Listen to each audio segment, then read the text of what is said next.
Their budget, you think they could. Okay. Drive by that, I think. Just gave him the word, so. Always very good.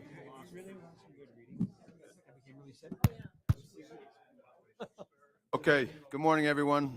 Going to call the meeting to order. It's 9 a.m., Monday, August the 15th. This is a regularly scheduled meeting of the Town Council of Fort Myers Beach. All council members are present. We have our town attorney, our town manager, and our town clerk, as well as several people, citizens here in the audience joining us this morning. So without further ado, we'll start with our invocation, followed by the Pledge of Allegiance. We meet to serve our community, to use our resources wisely and well, to represent all members of our community fairly, to make decisions that promote the common good. We recognize our responsibility to the past and the future, and the rights and needs of both individuals and community. As trusted servants, we seek blessings on our deliberations and on our efforts here today. Amen. I pledge allegiance to the flag of the United States of America and to the republic for which it stands, one nation under God, indivisible, with liberty and justice for all.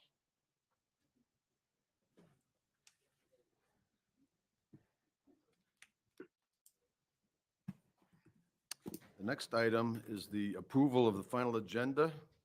Mr. Mayor? Yes. I'd like to request that we move up the committee appointments. They are number E on the administrative agenda, which means they would have to wait through most of the administrative agenda, as well as all the public hearings. And we do have folks here that are seeking those appointments. So I'd like to move them up to before the public hearings and maybe after the approval of minutes.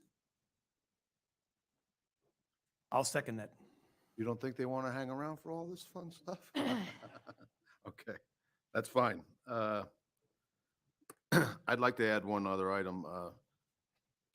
It's in the minutes. We agreed at the last meeting that we were going to do the approval today for the Ann and Dan Hughes loop down at the Mountain House.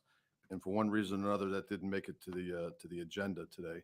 So I'd like to add that back in, and we can have a vote on that later. And if there's any other necessary paperwork as far as resolutions or so forth, we can get that done.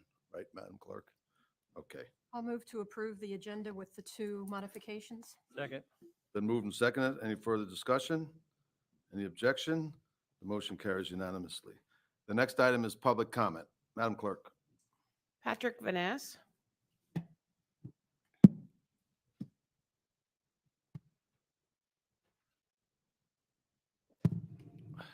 Good morning. My name is Patrick Vanass. I'm here today wearing multiple hats. One as an LPA member, also as a board member for Little League, and lastly as a concerned citizen. So there's a few items I wanted to address with council. First one, with regards to LPA affairs, we just want to let you know that we have had several cases come before us recently with regards to the variances. Some of those have to do with side setbacks that have been recently changed. We feel that there might be some unintended consequences with those changes, and we've asked staff to maybe go back and re-examine some of the recent cases and look at how the change from a static 7.5 side setback to a 15% setback is maybe causing challenges for irregular lots or smaller lots. So that's one item. The other item with regards to board cab and the budget discussions, just a friendly reminder as a member of the Little League, I'd like to remind everybody and the residents that might be new to this island that Bay Oaks and the Little League fields were funded and built by residents of this communities. So before we were incorporated as a town, the parents got together and did some fundraising, approached Lee County, and had those fields built. There are still numerous families on this island that use those fields on a regular basis. Saturday mornings, I would welcome everybody to come during season and see both fields are being used every weekend. We have families ranging from very young to the very old. Grandparents love coming to see their kids play. So when we start discussing, and I don't want to go into the details of some of the discussions at board cab, but there's been suggestions of maybe we get rid of the fields for other options. And as a land use planner, one of the things that we look into a lot is how your choices with land decisions affect community, how you build a community, and fields, just like a library, which has been an issue in the past, is community building. We are trying to build a true community that's diverse, that has services for all, for the young and the old. And I'm very concerned when there's discussions about getting rid of those fields and opting for other things instead. So that's second item. My last item as a concerned citizen is somewhat related to BORCAB, but more generally to the budget. I've heard discussions of major increases to all fees across the board. I'm concerned about how those fees are going to be used and where they're going to go to. If they're collected at Bay Oaks, they should stay at Bay Oaks and not be used for other capital projects on the island. Also, I am concerned and question our fiscal management as a town. If we have to go from 1 year where we've been told that the budget was in good shape to all of a sudden we have to increase fees by more than 100%. Obviously, there has to be a reason. We have to be able to justify those increases. We have to explain to the residents of this island exactly how those fees will be used. So that's my last item. And from an LPA standpoint, we were given a budget a few months ago to review and approve and move on to you as a council. The last 2 years, we've asked staff to give us a detailed budget. All we have are top line items with big general numbers for capital expenses, none of the detail as to where it's going to be spent and how it's going to be spent. And we don't get to see the other side where the fees are collected and where they're coming from. We've asked for 2 years to be given more detail. We still haven't gotten it. And I think if we're asked to go through it and review it and pass it on and approve it, we should be given that detail.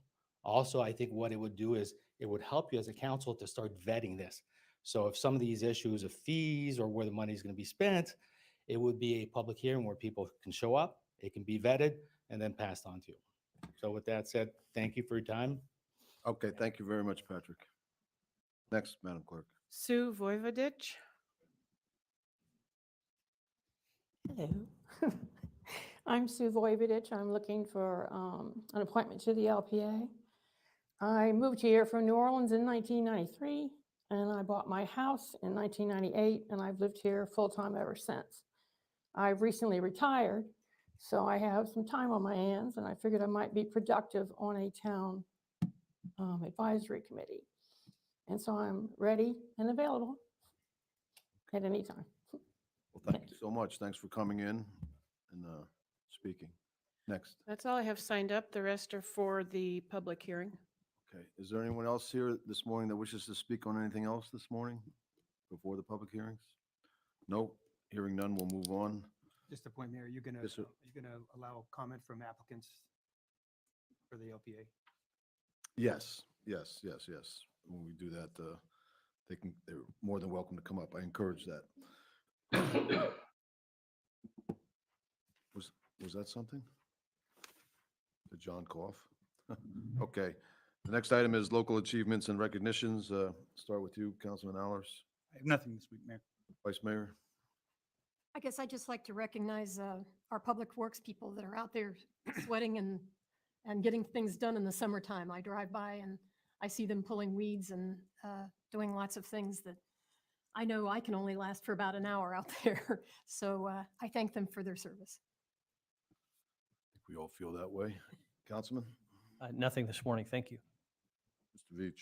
Nothing, I would like to thank council for your consideration during my absence last meetings. You're more than welcome. Okay, the next item is advisory committees, items and reports. We'll start with Louie Louie. We'll, s-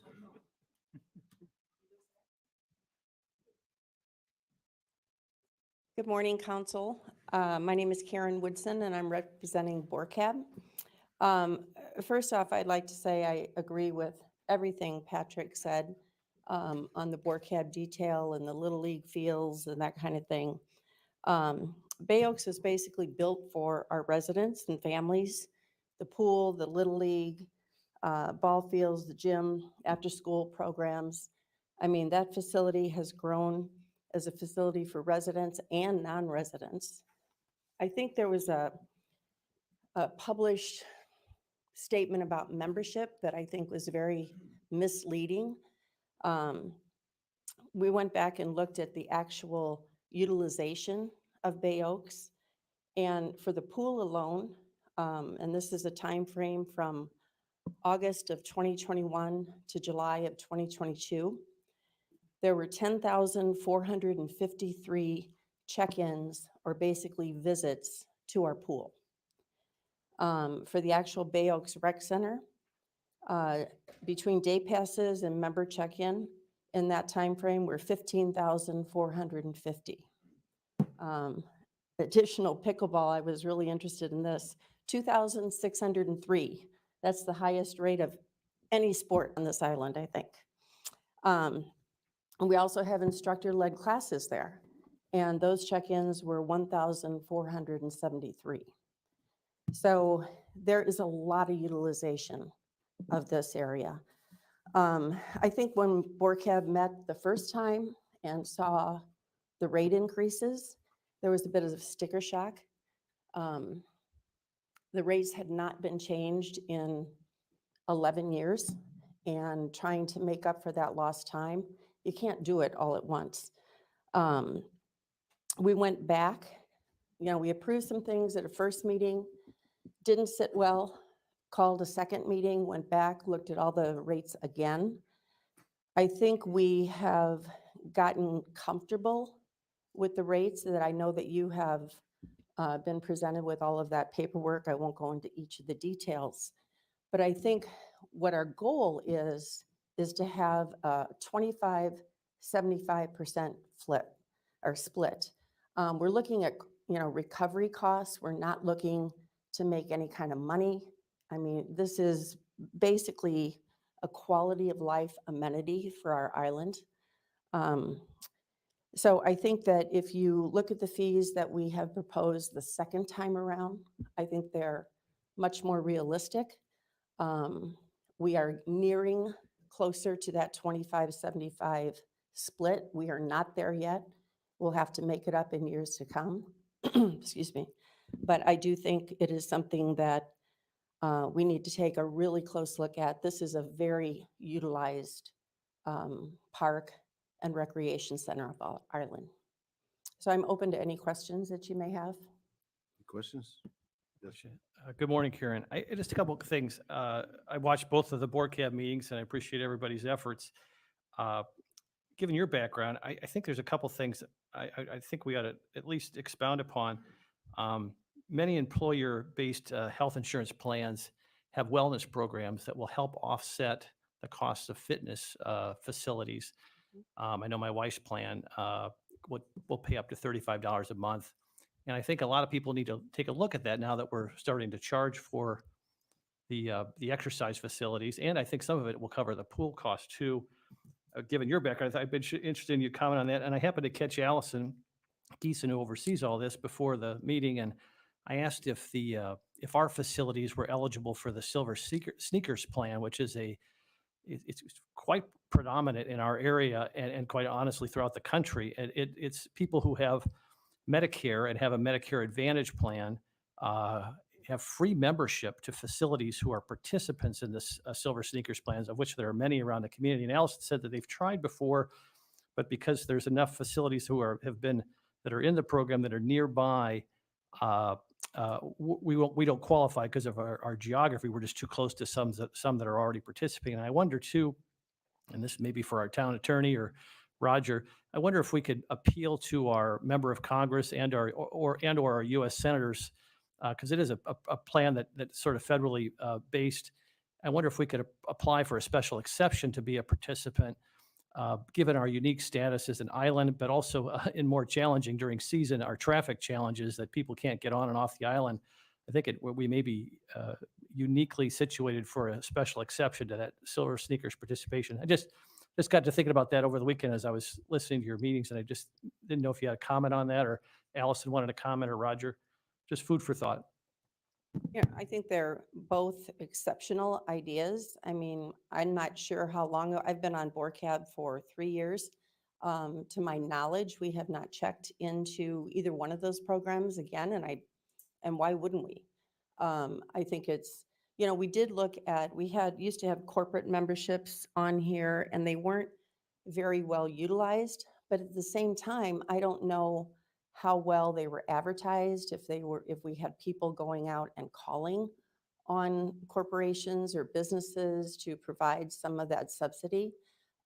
You're right, coming from HR, that was a huge part of our benefit packages for every corporation I ever worked at, was the memberships and utilization. And if you went 5 times a month, it was covered free and all of that type of thing. I mean, these are all things that we could look into. I think many of you know we've been trying to resurrect the Friends of Bay Oaks, which unfortunately our 501c3, because it was inactive for so long, we have to start from scratch.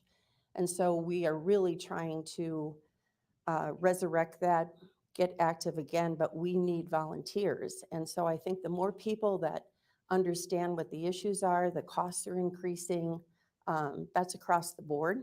But the more people that we can get involved, that live on the island, that want to utilize this facility, that have families, the after-school programs are huge.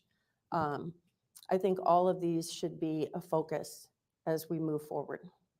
Thank you. Piggybacking on that, I see the town of Fort Myers Beach employee membership was at 50% posted cost, and it shows removing.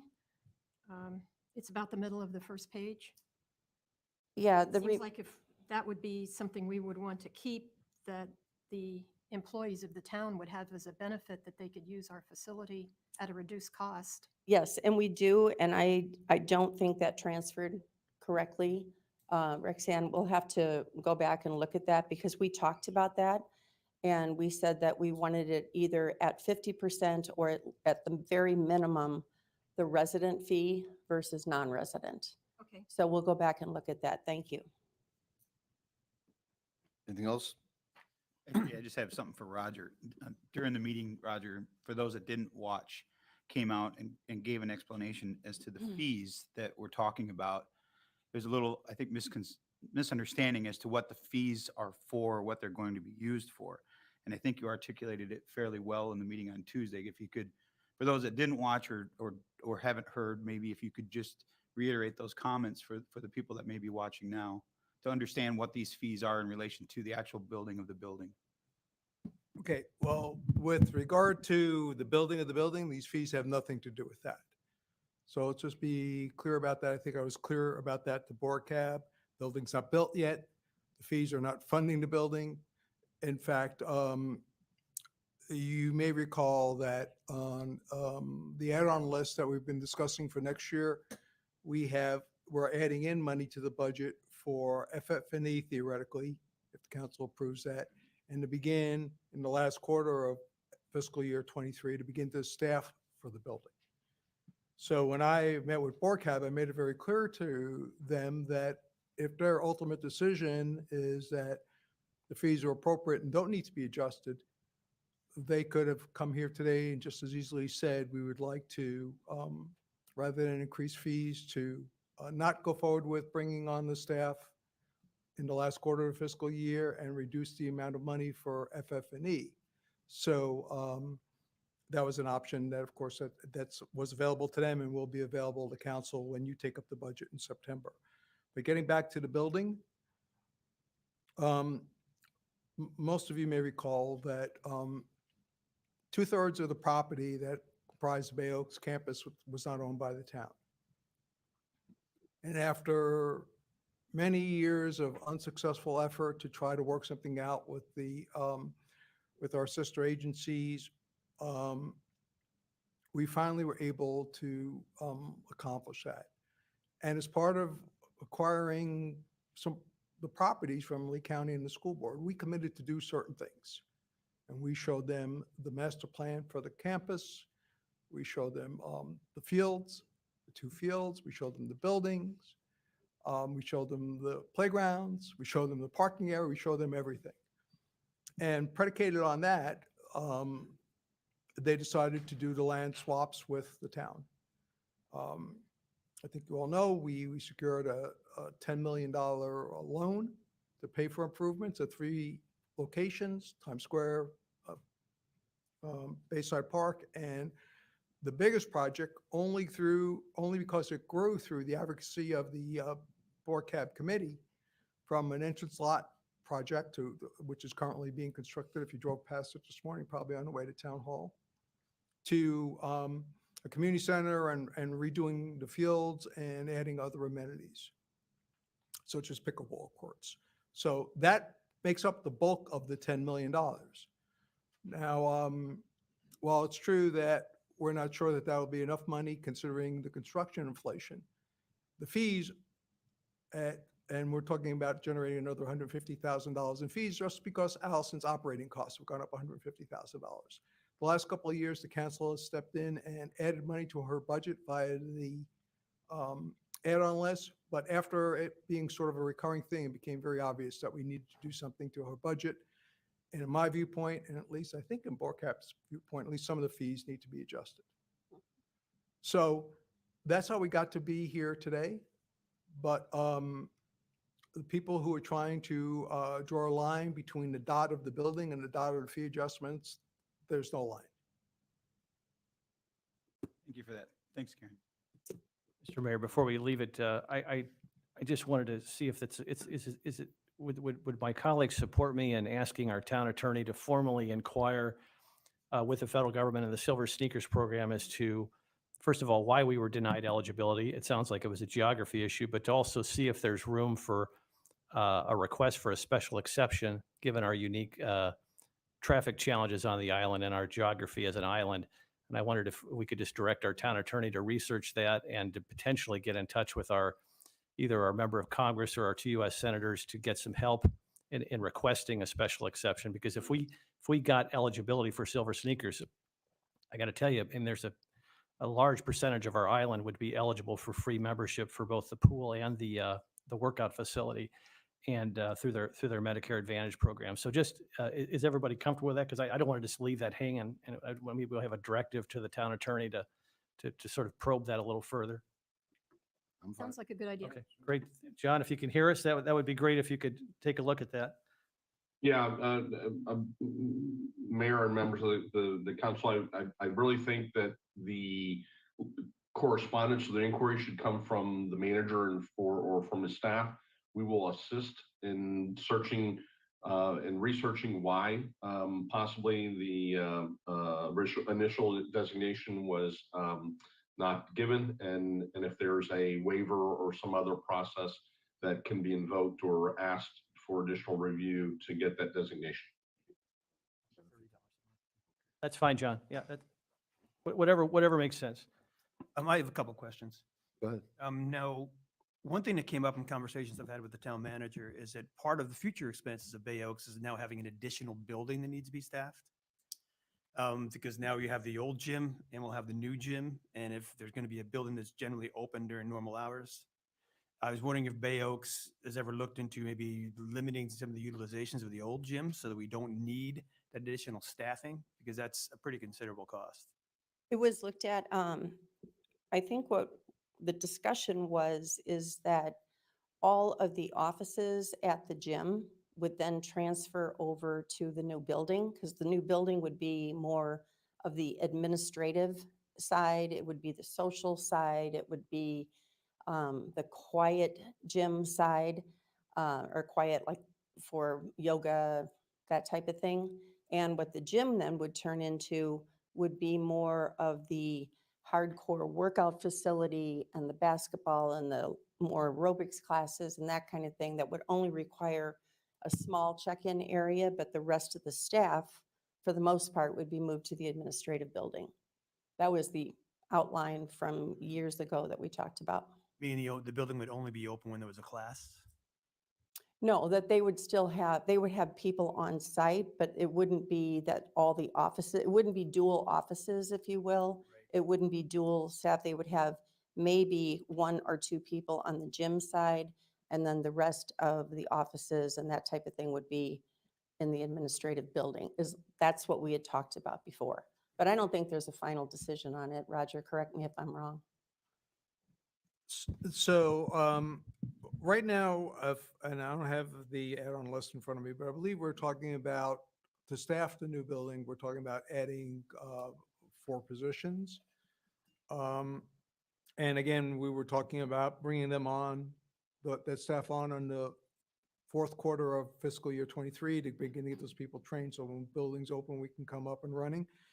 We're going to look at certain access control improvements to the existing Bay Oaks building so that hopefully that building can be staffed by 1 person. So what are the 4 people for if you need 1 staffing for the, Well, again, we're hoping that this building will be the hub of the community center, of the community. We have to have programs, and we can go over the actual staffing list when we have the budget discussions in September. And of course, you can make modifications to that if you don't think it's right. Allison can come here and explain why she thinks she needs those positions to you, and we can have that discussion then. okay. So the idea is more you expect more utilization with the new building. Correct. Well, Well, I do. well, I hope everybody in this room hopes that as great as it is to have everybody here this morning, that becomes the hub of the community, not the council chambers. So, and one of the question when I was watching one of the board cab meetings, there was a discussion, or not a discussion, but maybe a passing comment about some hesitation of going forward with the new building. Was that just a passing comment, or was there some kind of consensus among board cab? There was no consensus, to my knowledge, among board cab. It was a passing conversation. There was a letter to the editor about Anita. And I don't think there was ever, I know for a fact, there was no consensus on it. And there was also discussion about maybe the timing of it with the construction costs and inflation and all of those kind of things, but really nothing came out of that. And as Roger said, it's 2 different paths. It's building a new building, and it's the fees that are increasing for the existing space that we have now based on costs. Yeah, they're So- mutually exclusive from one another, and there was a letter to the editor, and I think even an email circulated to town council, if I remember correctly. And there was a misconception or erroneous conclusion being reached in that, and so when I was at the board cab meeting, made it clear that there is not a line between the 2 issues. They're independent, can both be decided on their own merits, and one's not tied to the other. Yeah. Another question now, is it premature in the fee schedule to be thinking about fees for the new capabilities that the new building would have? Things like the amphitheater, the other stage inside? Well, I think I've been pretty clear with the committee that we need to think about programming and how we're going to best utilize that building. And of course, with those uses comes the associated fees if appropriate. Okay, but there's been no conversation yet. No, we have not had those conversations. I know Allison is looking into the programs and things that would be offered there. They have not been laid out or presented to board cab yet. So that would be a conversation for future. So the fees that we're looking at right now are based strictly on what we have at Bay Oaks right now and utilization numbers and trying to get the membership numbers up and that type of thing, and covering some costs, like I said, the 25 to 75% split. Right. So there's no magic about that. And we talked about this at board cab, can you remember? That has always sort of been our unwritten goal to try to split the operations of a building at Bay Oaks and the pool at the cost of running those two operations at 75% taxpayer, property taxpayer support and 25% fees. And that balance has gotten out of whack because the fees have not been adjusted, and we've tried to hold back from increasing the fees, but we've just gotten to the point where either we have to adjust the programming or services because we're facing the same inflation that everyone else is, or we have to adjust the fees, or we have to take the money from something else. Those are the three options that we'll be discussing in September. Thank you. Anything else? Thank you very much, Karen. Right, thank you. Next is, we have Steve Johnson, the chairman of the Marine Resources and Environmental Group. Spit it out, Mayor. It's a mouthful these days, right? I'm not used to the new acronym yet. Exactly, right. Well, we pronounce it the same way, so Murph would be just fine. Well, actually, since all this budget talk is going on, we're actually here with our hat in hand. Our understanding is that tentatively we've been budgeted at $5,000 for Murph, and we had two real major initiatives here that sum up to about $10,000, which was this past year's budget level. And we're here really just for your consideration in final budgeting to fund these two initiatives. First is the Murph pop-up. I think we're all very, very familiar with that program.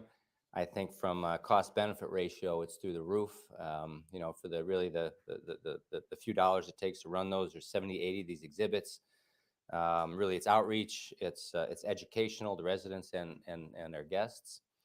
As well as it's from a marketing perspective, the town should recognize that it's also drives attendance really to our other municipal facilities. And as we talk about Bay Oaks and the Mountain House, we're always trying to drive attendance to those facilities. So we would hope that we could continue to fund that. As again, it's a worthwhile effort. Brings in just a ton of nonprofit volunteers, hundreds of hours of volunteerism. In addition, we were not able to complete our new Murph brochure this year. This piece is the current one is completely outdated, and we'd like to use it really for a resource to be passed out at the pop-up booths, but also there's a reference guide in there. And again, it's going to highlight the Mountain House, Newton Park, Bay Oaks as well. So it'll be used as a marketing tool throughout the town. So that's the first item. Second item is any questions on that? I mean, I think it's pretty straightforward. Just a couple of things that I've noticed in watching this is that with the pop-up, initially, when doing the pop-up, that Murph members would go to organizations that had materials they could hand out, and they would have some in a box somewhere and they give it to them. But now we've been doing it so long and it's been so popular that they have to go through and print more of them. So they're asking us to pay for the cost of doing that. And the idea of the brochure is to kind of displace some of these things and be more specific about our island into what we're trying to pass out and tell people. And some of the real popular ones, really kids seem to be a big target. So coloring books, that kind of stuff are very popular.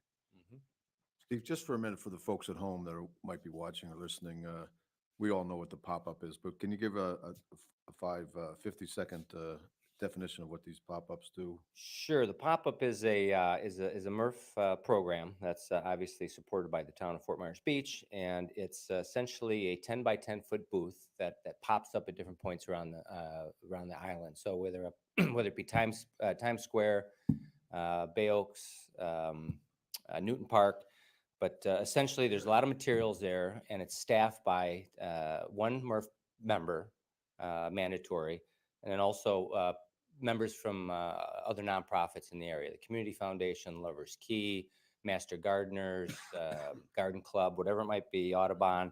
And they discuss stewardship issues and items. They talk about what's going on around town. They send people to, like I said, to a lot of it is families, and they want to know what's going on around town. So they'll send them to the Mountain House, Bay Oaks, talk about the pool and things like that. So, and again, it pops up everywhere. We run on average 6 per month, which is really an effort.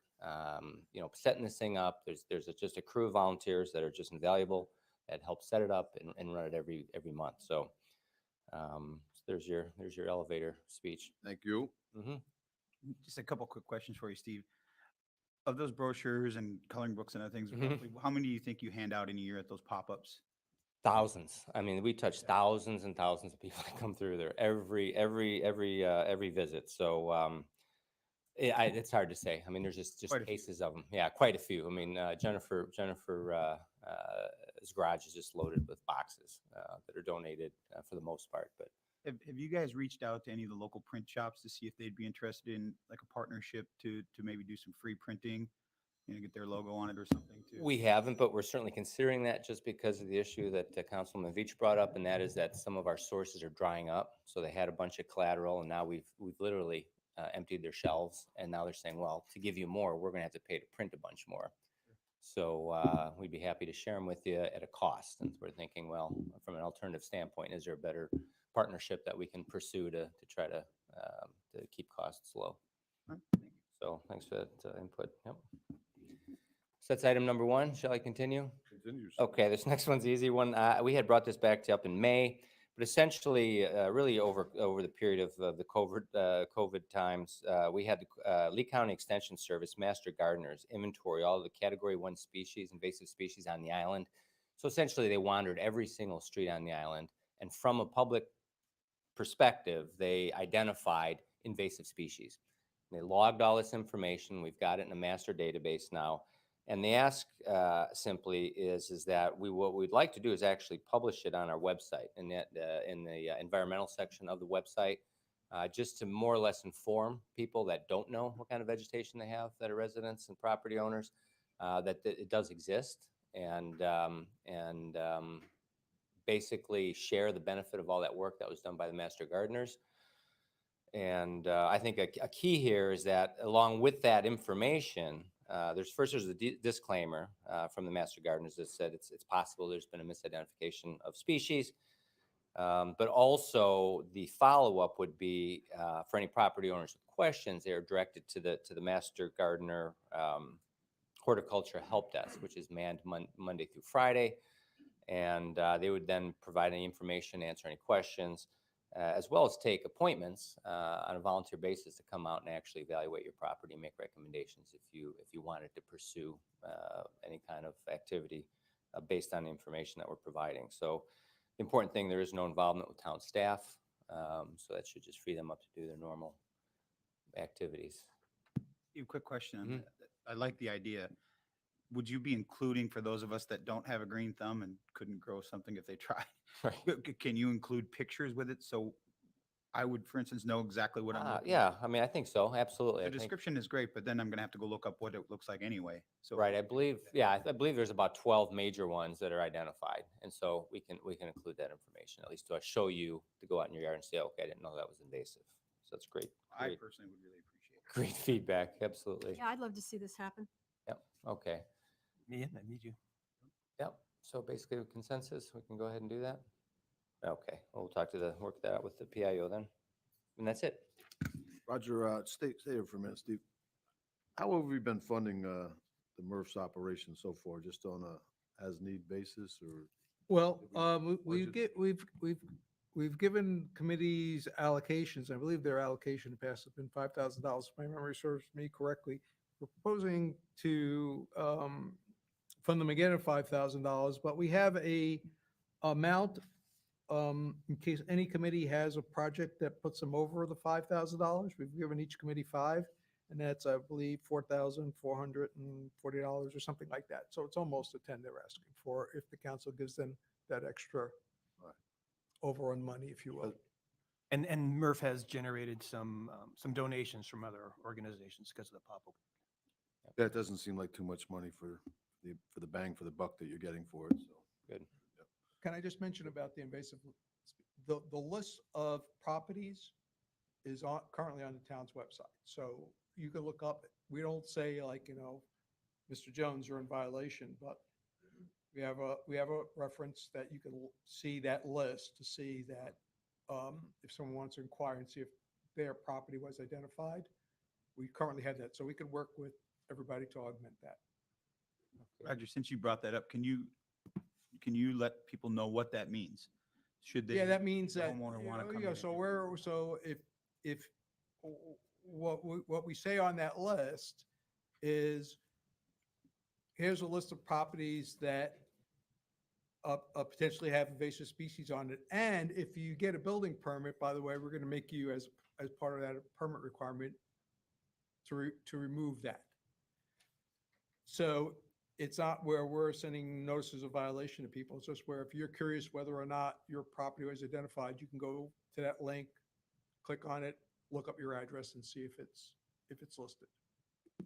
Yeah, we're But we complete- could augment all that with what Mr. Yeah, we're Johnson. completely unaware of that. I thought we had some challenges to actually put it on because it's potentially public information and Well, the way the workaround we did was, rather than sort of list my house per se, Right. it was to just say that here's a list of properties that were identified, and if you want to go look and see who it is, you can. So it's not kind of putting people on report.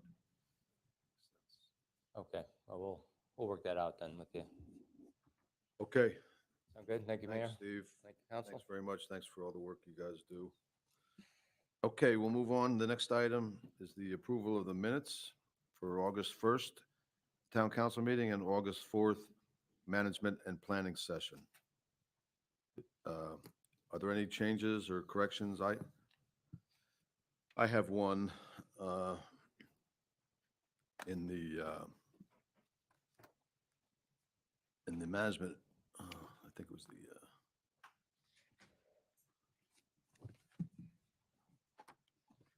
management and planning session. I made a comment about the tax rate. And it says he discussed bringing services in-house over the years and noted the millage rate had never exceeded 1%. I think what I said was it never exceeded has never exceeded 1 mil. Just a little tiny correction there. Are there any other corrections or additions or? If not, is there a motion to approve minutes? I'll move to approve both sets of minutes as amended. Okay, is there a second? I'll second. It's been moved and seconded. Any discussion? Any objection? The motion carries unanimously. Okay, we're going to substitute in here, we're going to do the appointments to the committees. What we have is we have an opening on the LPA, the Local Planning Agency, and we have an appointment to the Historic Preservation Board. We have 3 people that have submitted their names for the LPA ahead of time, and then we were presented a fourth one today. So if any of those folks are here, Mr. Ekman or Mr. What was the other name of this fellow? I know the lady. Mr. Ekman? Yeah. Come on up and say hello, if you wouldn't. Good morning, Mayor Murphy and council members. My name is Doug Ekman. Morning. Thank you. I live at 120 Sable Drive, Fort Myers Beach. My residence is the only property that I own on Estero Island or in the town of Fort Myers Beach. My qualifications are that I'm a registered professional engineer in Florida.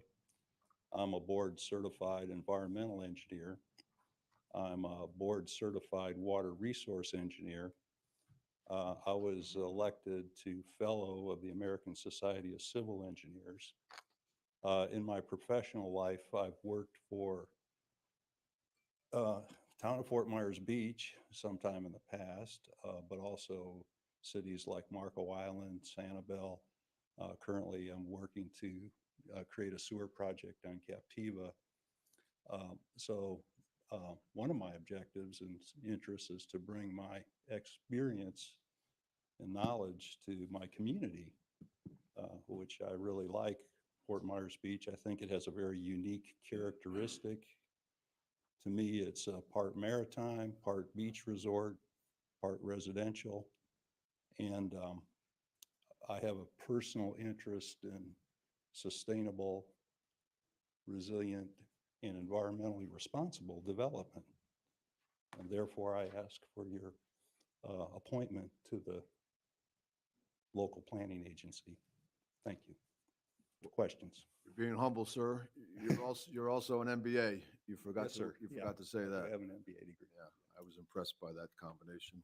I don't have a question, but I guess I'd just like to chime in because I am the liaison to the Anchorage Advisory Committee. I'd like to let you know that Mr. Ekman is a member of that committee. And I always look at past performance is often an indicator of future performance. And Mr. Ekman has been a valued member of that committee. He shows up, he participates in a positive and helpful fashion. Thank you. So just so that you all can share in my experience with him. Very good. And also, one thing he commented on that we've talked about in the past was that his involvement in trying to put a sewer system into Captiva. And, you know, this displaces septic systems. And so you could probably argue that his efforts in that manner has had a more beneficial impact on water quality than anything we've done. No doubt. Thank you. Okay, thank you, Mr. Ekman. Thank you for coming. Is Mr. Sudduth here? Yes, sir. Come on up.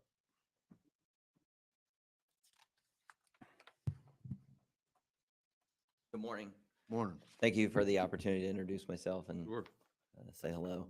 Name's Don Sudduth. I've been visiting Fort Myers Beach since I was 8, so about 41 years.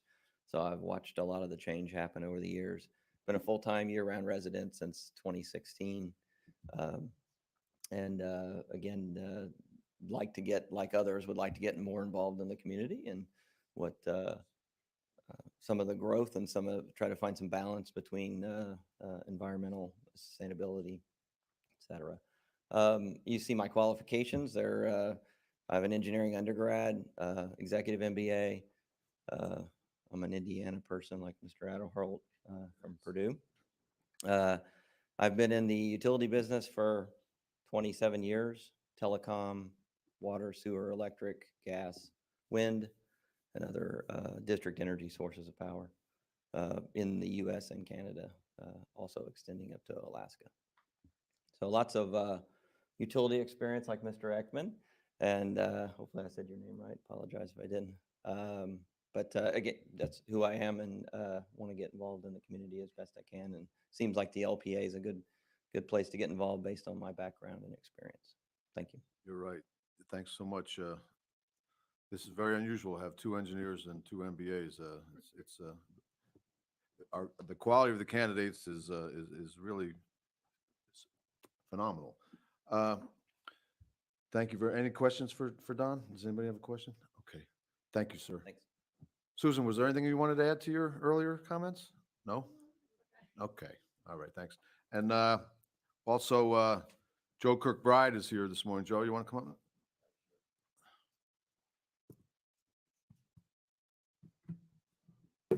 My name's Joe Kirkbride. My wife and I moved to the island, purchased a condominium on the south end of the island about 2 years ago. My background is in finance. I too have an MBA, so maybe they're passing them out there. I don't know.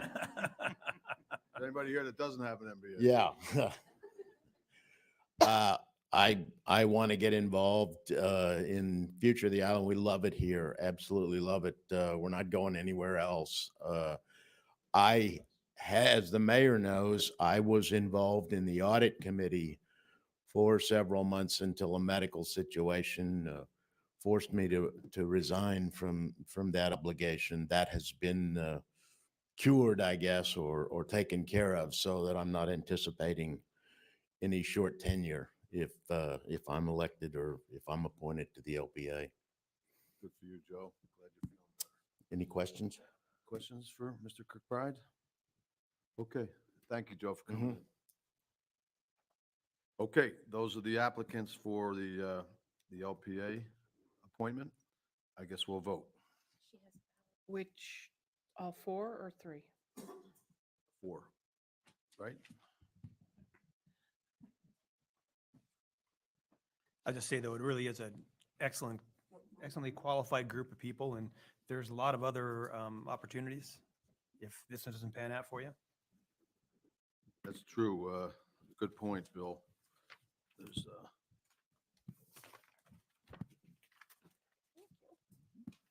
and there may very well be another opening on that LPA here coming up. You never know, but you you might want to just keep your eye on that, whoever doesn't get appointed today. But we surely appreciate your interest and thank you for coming in this morning.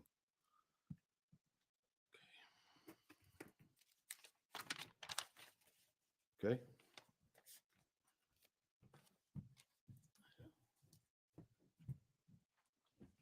Go to the next item. You want copies? Okay.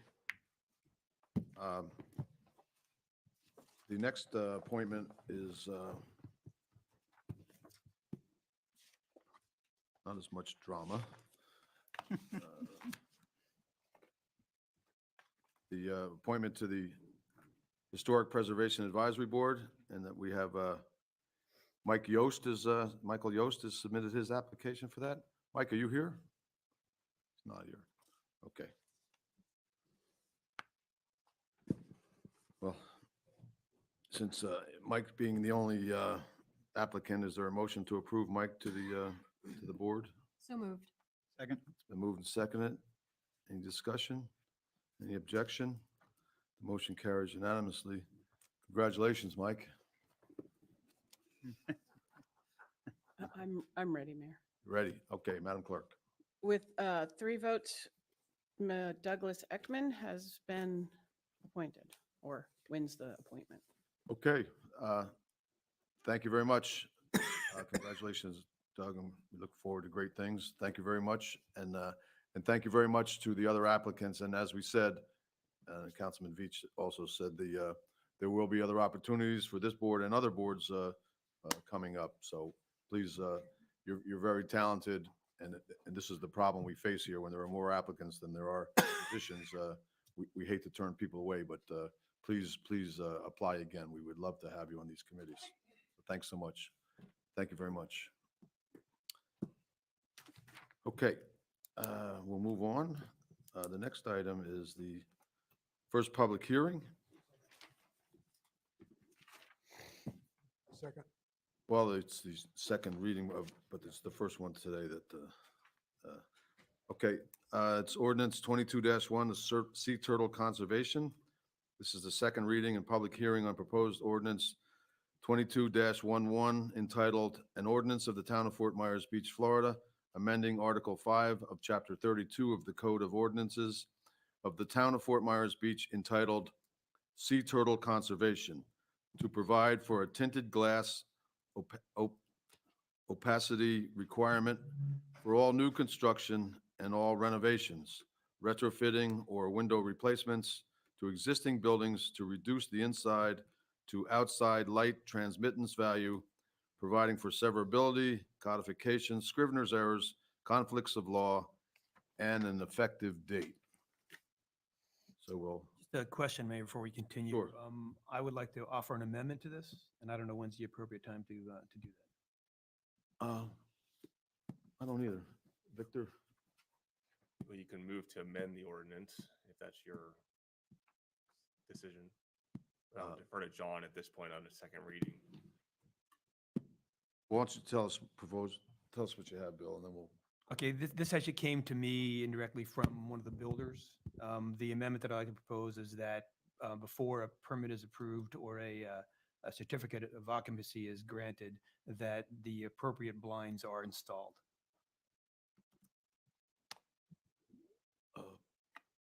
What does that mean, appropriate blind? Just the, That they have sufficient to blackout blinds. There's been a lot of conversation about window tinting versus blinds, but if there's no blinds installed, then the percentage of transmittance becomes an issue. And it seems like it's part of any process. You know, blinds usually put in. I know in my experience when the one time I built a new house, after some of my neighbors were complaining, I put blinds up, but maybe it wouldn't require that kind of action. They just blinds need to be put up in order to have that job, that window replacement or window installation be considered complete. okay. Anybody have any comments on that? Sorry, go ahead. I'd like to make a motion to approve ordinance 22-11 as written without that amendment. Well, we've got a little ways to go before we're gonna do this. We have to have a public hearing, listen to the public and so forth. We're not quite My there. bad. We're not quite there yet. Vice Mayor, were you leaning in? Well, I was leaning in, but I'm not sure if this is the appropriate time based on the fact that we need to take public comment and things first. Okay, well then. I think, wanna hold off? I think my timing is correct on this, Mr. Mayor. Mr. Mayor, I have a parliamentary inquiry. Okay. John or our other counsel here, I'm not necessarily opposed to this amendment, but I want to make sure that if this amendment is adopted, because of the notice issues we've had before that delayed the adoption of the ordinance, would this cause any issues with respect to if it was adopted as part of the ordinance today? Would it cause any delay in the enactment of the ordinance because of the challenges that we faced earlier? No. Okay, thank you. That was a very short answer for John. Yeah, that's a record, John. Wow, yeah. I would also recommend that you take public comment before, and close the public comment process before taking into, or proposing any amendments. Yes, yeah, I planned on that. And, Okay. and my thing, just in the matter of transparency, to make sure that people are going to make a public comment, they know what I'm proposing. Sure. To respond to it. Okay, is there any other discussion with the council before we open this up? Okay, Madam Clerk, do you have a list going here? I do. Okay, you go right ahead. All right, first up is Eve Haverfield. After Eve will be Cindy Johnson.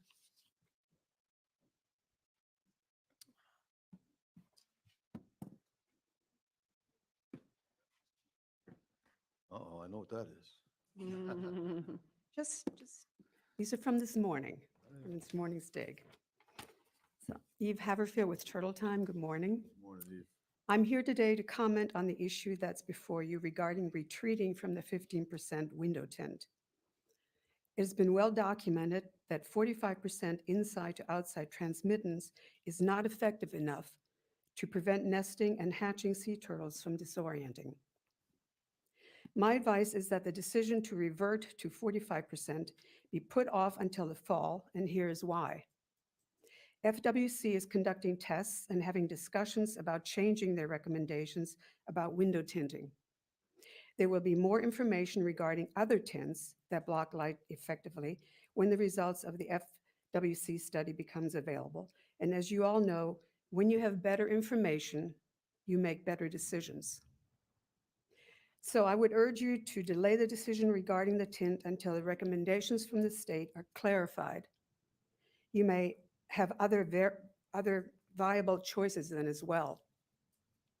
I also would like to say that Chad has made significant improvements by abating exterior and common element lighting violations on Fort Myers Beach. But sadly, imploring people to close their drapes has not been effective. Thank you. Thank you, Eve. And they're making noises in here. Cindy Johnson. Up after Cindy will be Bill Althoff.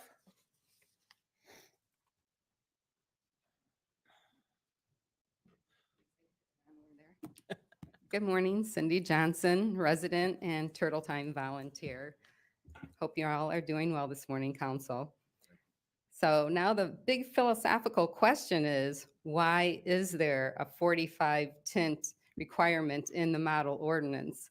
It's because people can't consistently close their blinds and drapes. And we see that on a nightly basis. And you could too if you walked out on the beach. So yes, there's been great improvement since the beginning of the year. There are several properties that are working extremely hard to get that job done every night. But still, we live on a transient island. We have a lot of rentals, and it's not consistent enough to help us. We have 7 disorientations so far this year, and that is with Turtle Time volunteers and Chad trying to inform people if we catch lights on right before, the time that a nest is due, to be extra cautious. It still happens. So this is a big problem for us. On May 16th, Dr. Trindell from the FWC, the biological administrator of the Imperiled Species Group, wrote to the town to inform them that based on our experience, both from lighting surveys and disorientation data, now this is the science, this is not how anyone's feeling about anything. 45% transmittance does not adequately block interior light from the sea turtle nesting beach.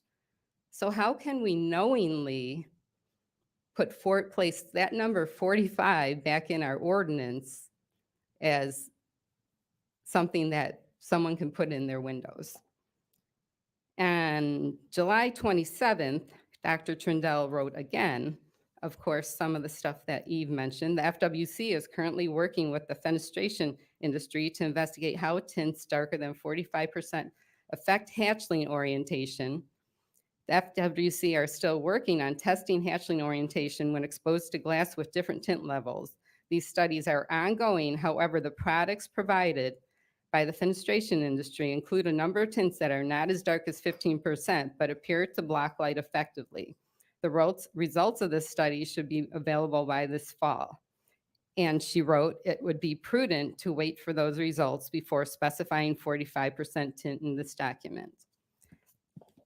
Now, disorientations, I think it's prudent too. I think we should wait to put correct language into our ordinance. Disorientations are not the only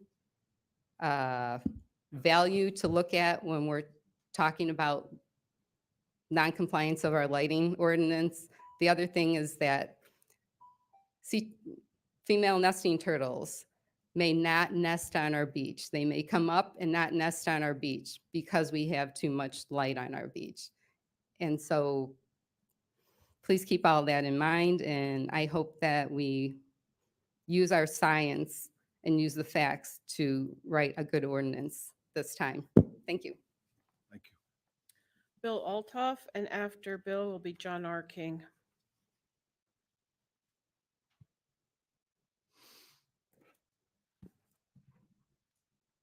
Morning, Mr. Mayor and Town Council. Morning. I left my glasses home. I'm here today to support your decision to replace the .15 glass requirement and encourage your continued efforts to adopt the statewide guideline of .45. Over the last 90 days, the council has voted multiple times to approve the change based on the input from the glass industry, contractors, builders, and a plethora of informed property owners. Everyone here applauds this council's efforts to protect the endangered turtles. Please keep in mind the property owners are also involved and supportive of this. Mike. You're just not being picked up. Our association, like others, has been willing and proactive to support the town's lighting requirements. We have signed our properties. We have asked all owners to abide by the light rules as well as pull the shades at night. The combined efforts between the town and the residents, it is working and can help reduce the disorientations. The current ordinance of .15 reflects a financial hardship to the owners who wish to update their glass by paying the exorbitant costs. Our project costs are in the range of $8,000 to $20,000 more expensive to adopt the .15 glass. Owners have called the .15 glass a quote unquote forever dark windows, requiring lights to be on even during the day, and that causes the higher electric bills. Please keep in mind, once installed, the tinted windows are installed year round, not just during the turtle season. This means that the electric meter is running all year. And in this period of high inflation, higher cost on everything from the gas to food to the electric fees, this council can lessen one financial burden by replacing the existing tint requirement immediately. I realize this is an emotional issue. Everybody wants to protect and support hatchlings, but this council has got to make the decision based on facts. And when you take a look at the facts, you look at the whole problem. Every coastal county in Florida is .45. Every coastal county. Lee County is also .45. The total number of nestings last year in Lee County for the two turtles that make it to this side was 1.75%. That's less than 2% of all the nesting statewide. Yet Fort Myers Beach has had this 0.15 requirement that has not been adopted anywhere else. Looking forward, I understand the FWC is working with the glass industry to study the turtle disorientations and how different tinting levels can affect the hatchlings' behaviors. Effective studies and testings take time and arrive at a conclusion based on scientific facts. Please correct the existing ordinance now, the FWC, to align with the FWC conclusions whenever that decision is made. Otherwise, you're costing your residents undue financial harm at this point. In summary, everybody wants as many hatchlings to make it to the water as possible. The joint efforts between the property owners and the town is working.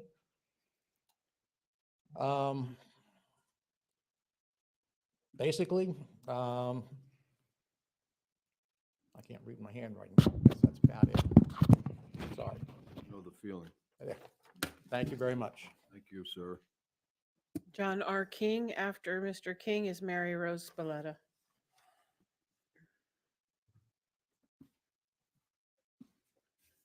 Good morning. John R. King, Islands End Condo Association Board of Directors, 8400, 8402, and 8403 Estero Boulevard. I believe it was early March when I and other condo associations stood before you in an attempt to get a rollback on the window tinting from 15% to 45%. This has been a long process, and it was delayed again a couple weeks ago for this amendment that could be introduced that came from town staff who heard it from an island builder, who heard it from a friend, who heard it from another. Oh, that's the old disc jockey me, I'm sorry. The amendment, as Mr. Veach had talked about, it would require that appropriate blinds are installed before the permit is approved as complete. What are appropriate blinds? If I have appropriate blinds, why do I need tinted windows? And then you've heard from Turtle Time today that even if you have appropriate blinds, people aren't using them correctly.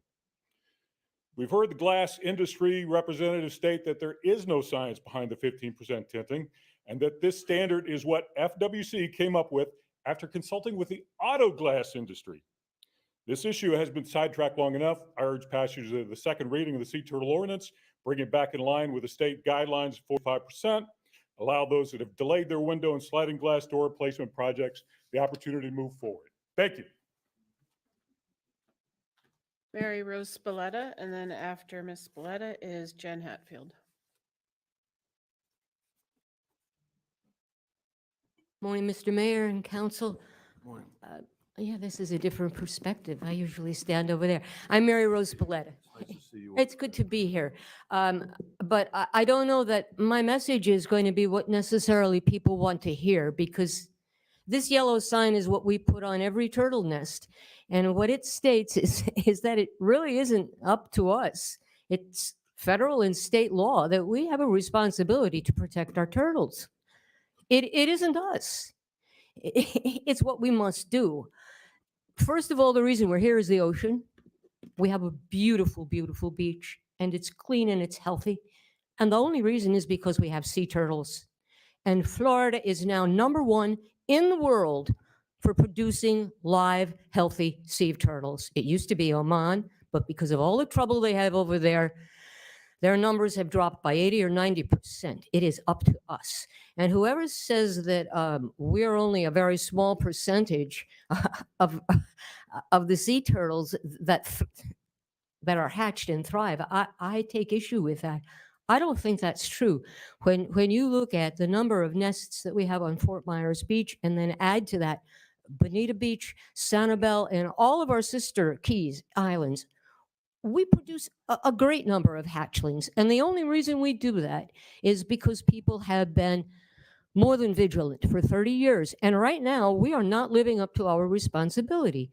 The fact that we have disorientations that result in multiple hatchlings dying every year, in fact, this year, shows that we are not.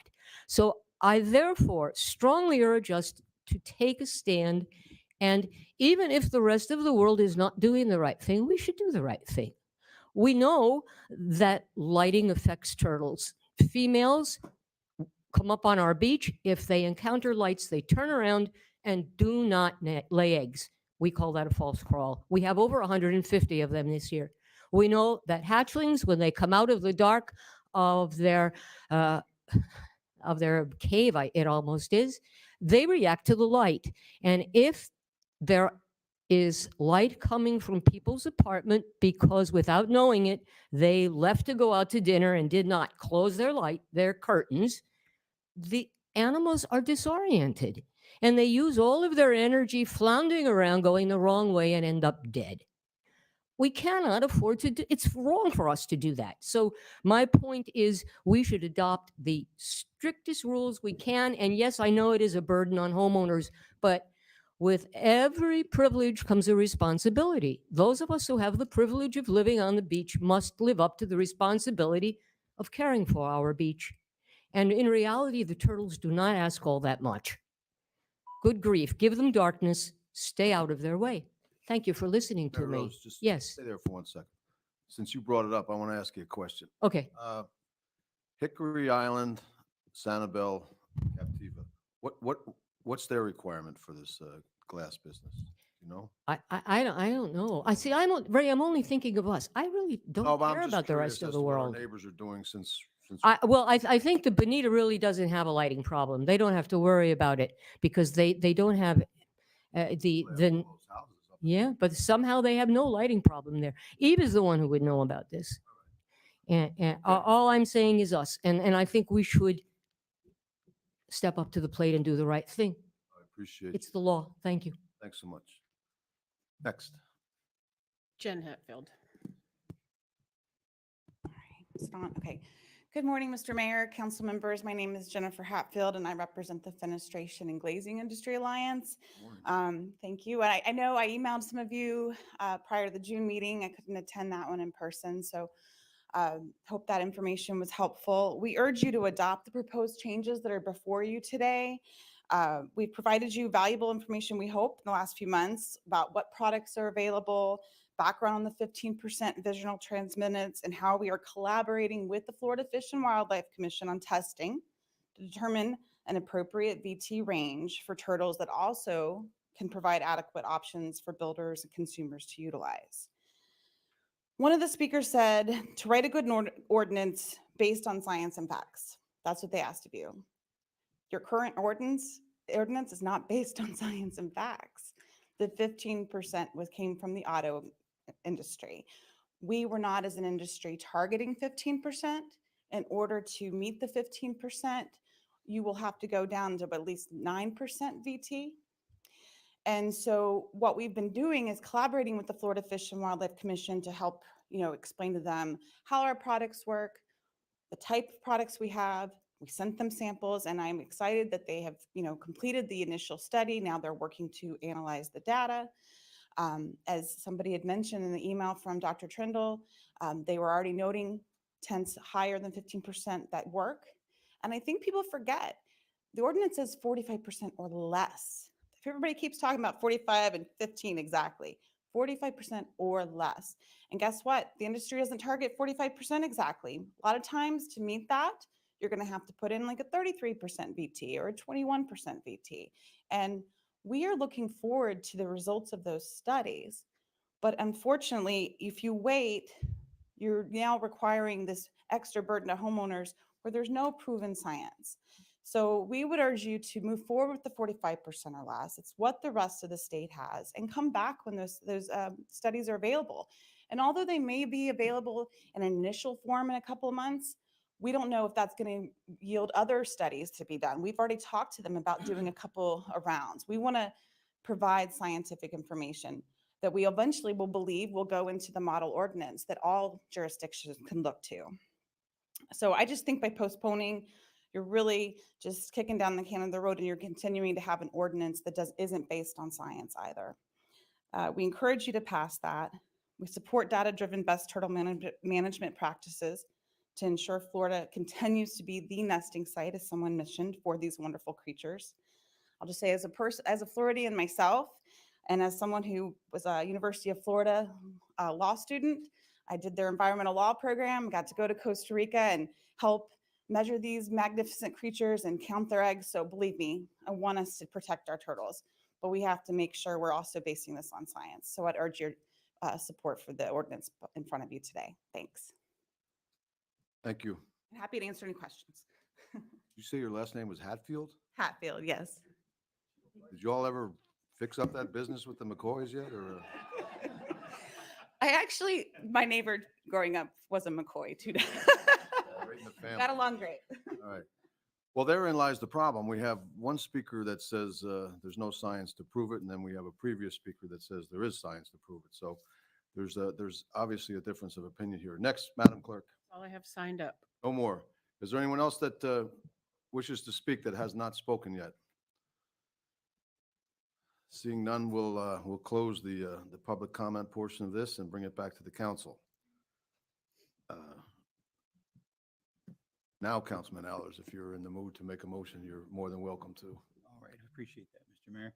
I will make a motion to approve ordinance 22-11 as written and not to include Councilman Veach's amendment.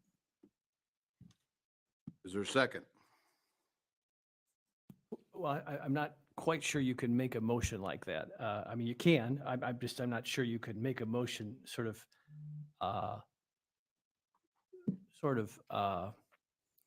under the premise that an amendment might be offered. It hasn't formally been offered yet. I mean, I would assume you would just move the ordinance, and then if there's an amendment, we would debate the amendment. We could go that route, or, I mean, we pretty much know where Councilman Veach is going with this. I'm good either way. Yeah, just procedurally, though, it seems like the amendment ought to have an opportunity to stand on its own, and then we would vote on final passage. I'm just thinking through this. I fully expected there to be discussion after the motion, so that's why I made it that way, but I'd be certainly happy to amend it. Just kind of parliamentarily. So if you second his motion and then I add the amendment, then the motion maker has to agree to the amendment. Right? That is correct. So the way, if I may, to everyone's point, I think the appropriate motion, as I understand it, is to approve the ordinance as written. If it gets a second, then it's that motion is subject to any friendly amendment. But if there is any amendment, both the maker of the motion and the person who seconded it would have to agree to amend the ordinance. If they don't agree, then the proposed amendment or the offered amendment fails. So if you second his motion, then we're precluding an amendment because he's already stated. No, you can, Practically amendment can always be made if it's not accepted by the motion maker and the seconder, then it does not, it dies at that point. Well, as a practical matter, though, he's already stated that he won't accept an amendment, so he's not going to change his opinion on that. So it is preemptively preventing an amendment. It seems to me that it flies in the face of the intent of Robert's Rules of Order. But just to help you along, perhaps procedurally, you can discuss the amendment and bifurcate it and deal with that, and then take up the main motion if you want to. Is that correct, John or Victor?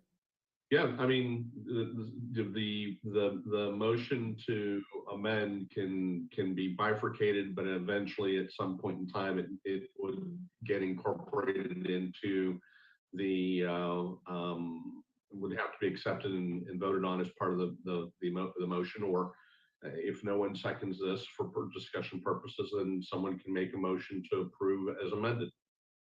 And that's where we are at this point. There has not been a second thus far. So unless someone wants to second this for discussion, we'll go on to another motion. Is there a second? Hearing none, the motion dies for lack of a second. So. And I would, Mayor, with your permission. Yes, I'd like sir. to make a motion that we amend ordinance 2211 to include a provision that the appropriate blinds have to be installed before a CO or the permit is approved. I'll Is- second. It's been seconded. Discussion. Now I'll discuss as to why I didn't want that in there. Okay. One, I don't think the town is in the business of being an interior designer. As it's been stated here several times, people aren't closing their blinds the way it is. If we have a 15% or even a 45%, you're basically saying you can't get an approval or a sign off if we don't get to come in and see what your blinds are. I don't think that's the government's job. The government's job is to protect the sea turtles. I 100% agree with that. But it's also not the, I don't know how many times I could say it. We shouldn't be in the business of going in to approve someone's blinds. And the reason I have an issue with that being in there is because if I have an issue with that amendment and I vote no on this ordinance because that's in there, then this ordinance fails and it stays at 15%. Is that correct, John? Not necessarily. I think that is correct. Well, and to me, that is almost like a poison pill. It's almost getting me to vote no on something that I believe should be passed. Mr. Allers, you have the option of offering a motion differently stated than the one that you offered. Understood. So I if you just wanted to vote get to the, against, I just want to if you get, vote against it, you still have the option of offering another motion. You're not prohibited from it. my point is if that motion gets voted on and passes, then And it passed, yes. it passed, and it's what I did. I think I'm trying, I hope I'm explaining myself correctly. With that amendment in there, to me, it comes across as a poison pill. It forces me into a decision. Either I have to say I agree with you allowing people to get their blinds checked after they get their windows installed, or I have to say no, which could potentially send this back to 15%, which is what I don't want also. I would say, though, the government is not acting as an interior designer. We're not Why saying have it in you there? have to have a certain type of, we're not saying that you need, Bob's types of blinds in a certain color or a certain shape. They just have to effectively block the light. Because a lot of the arguments you made and heard is that window tinting, which are really debating now, is the blinds are an important part of that. The other thing, it's about compromise. There's a lot of things and a lot of things that come through here that I may not be happy with. But if overall I am, then I'll vote for it. If there's one little minor thing that you don't like and you're going to vote against it, that's your conscience. But you're free to vote however you want. I've said it before, and I guess I'll say it again. I've said it to many, many people that I've talked to on both sides of this issue. My issue is not with protecting the turtles, and there's nothing in here that says you can't put a darker tint in than what's required. There's nothing here that says you can't do it. But there's nothing in here that also says because you have a 15% and you have 45% and you have to have the right blinds inspected by the town, that's going to guarantee that those blinds are going to be down or the windows won't be open. So we're trying to control what we control, but how far do you really want to go? I mean, what's next? We're going to inspect their lampshade? We got to make sure they don't have a mirror in the right spot that has a reflection off of something that can't be seen. I mean, how far do we want to go? I just think it's something that doesn't necessarily need to be in there. But the blinds are a logical part of the installation of a window. You put a window in, you do a new construction, you put in blinds. It's not, when someone's moving in furniture, it's a different thing altogether. But when you put in a window, you put in blinds. It's right in the same area. It's the same kind of construction. It logically, there's a logical connection between the two. Could I just ask a practical question, Counselor Veach? So trying to see what the problem is. So you're concerned that someone might build a new home on the beach without any blinds. Wouldn't they then be subjected to the normal enforcement procedures of the town for not protecting their lights? They would be, but enforcement also has its issues. See, part of the reason why the 50% really makes sense is because, and I disagree with some of the speakers, that what we're doing now is not working. It's simply not working. And anything we can do, this is, you talk about a point, this is my view of a compromise. And that said, this came to me from a builder saying, why don't you just say, because he heard us talking about blinds, why don't you just say that we've got to have blinds in to get the build approved? Came from a builder, didn't come from Turtle Time, didn't come from, some guy in the street, came from a builder. Yeah, and I'm not necessarily opposed to it because and as we discuss compromise, let's not forget that the first reading, which passed the council, included a provision that required all new construction to be at 15%, and I supported that. And so this version does not have any impact on new construction, and I understand the principled argument against that. But from a practical standpoint and from an attempt to seek compromise, this seems like a modest step to sort of find some compromise on a bill that's very contentious. And these folks are going to have blinds anyways. You can't live on a new home on the beach without blinds because you're going to be in violation. So I can't imagine it's going to adversely affect anybody or impact anybody. So I'm just trying to think through this here. It seems like a reasonable compromise. You know, Councilor Adderall, my concern is who on town staff is certified and what is going to be their requirements. We're going to have to hire someone new to be the inspector of this. What's going to be acceptable? 50% opacity, 3%, 5%? Does that have to be a total blackout? There's, Currently, our inspectors aren't on town staff. They're contracted, aren't they, Mr. Hernstead? Yes, that's correct, but I didn't hear in Councilor Veach's language that he spoke to the type of blinds, meaning, how permeable and not permeable they are with respect to light. You just spoke to blinds, but I'll let him explain that. it's just someone that came from that industry. There are a lot of different colors, fabrics, opacities that are involved, and to require that someone has to get the approval from town on something that they have to put in that's a decorative feature to their house just doesn't make sense to me. But I completely understand why you're trying to put it in there, or why people have said that would be a way to do it. But I just don't think it's a good use of resources. If people have admittedly tried to do their best, I think anybody that lives on this island tries to do their best to do what they can to avoid disorientations. I think we all agree and we all believe that. It's people that don't live here that maybe don't know, or maybe just don't care. And whether or not they have their windows open. They're on vacation, they're going to leave the window open if they want, and they'll pay the fine. I don't know that, but I just don't think it's fair to the homeowners of our island to require us to sign off on a blind.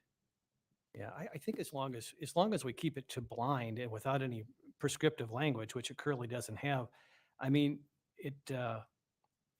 Councilor Allers, you said that the blinds and the shades are primarily a decorative feature. I don't think that's the case anymore for people who live on the beach. The blind and the shade becomes a critical piece of the puzzle in terms of preventing disorientation. So having a proper blind or shade on your window, because I'm a big proponent, as everybody knows, of personal responsibility, and I think people have an obligation, a responsibility, those who live on the beach, including myself, to live in concert with our marine life. So you need to have shades that are appropriate. You need to have blinds that are appropriate, that are going to do the job if this thing is going to be effective at 45%. So I think without that prescriptive language, I think that should allay some of your concerns. I understand the broader principle, but I think this seems like a reasonable compromise, given that we're going in the direction of, if people act responsibly, shades and blinds will have a dramatic impact on preventing disorientation, coupled with proper enforcement.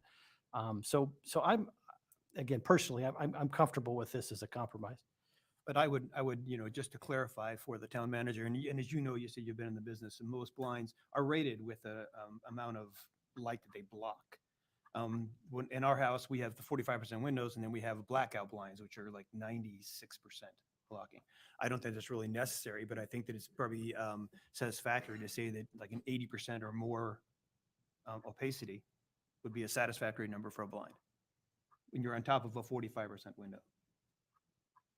Not to change the subject, but regarding the enforcement aspect of this ordinance, many of the condo folks came in and said, yeah, we're going to do better at making sure that the blinds get closed, and seemed to be in favor of the fact that we were saying, okay, maybe we're not going to have the 15% glass, but we're in favor of you guys at the town doing more enforcement.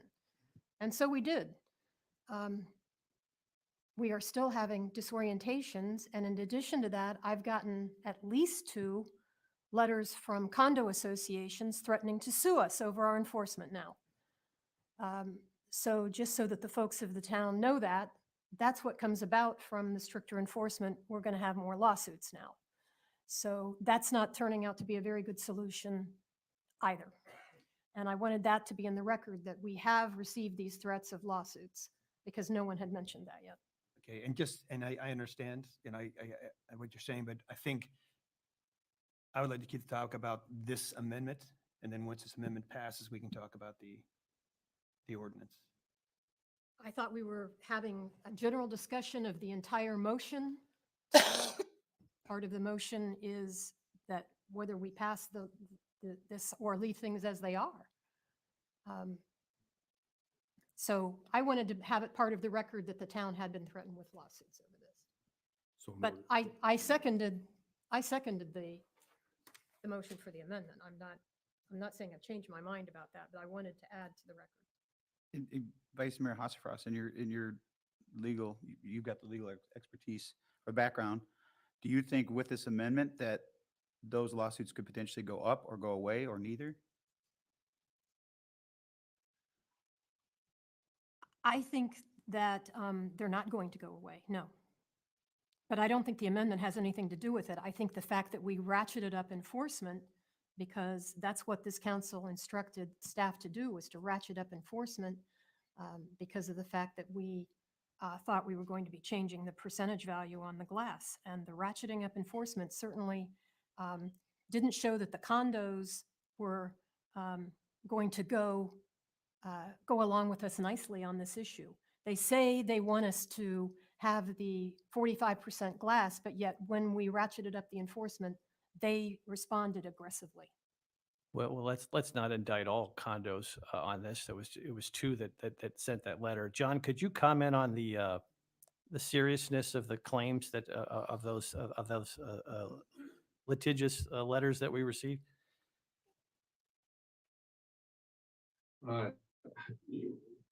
Whether or not any entity or property owner decides to file an action against the town, it would be speculative on my behalf to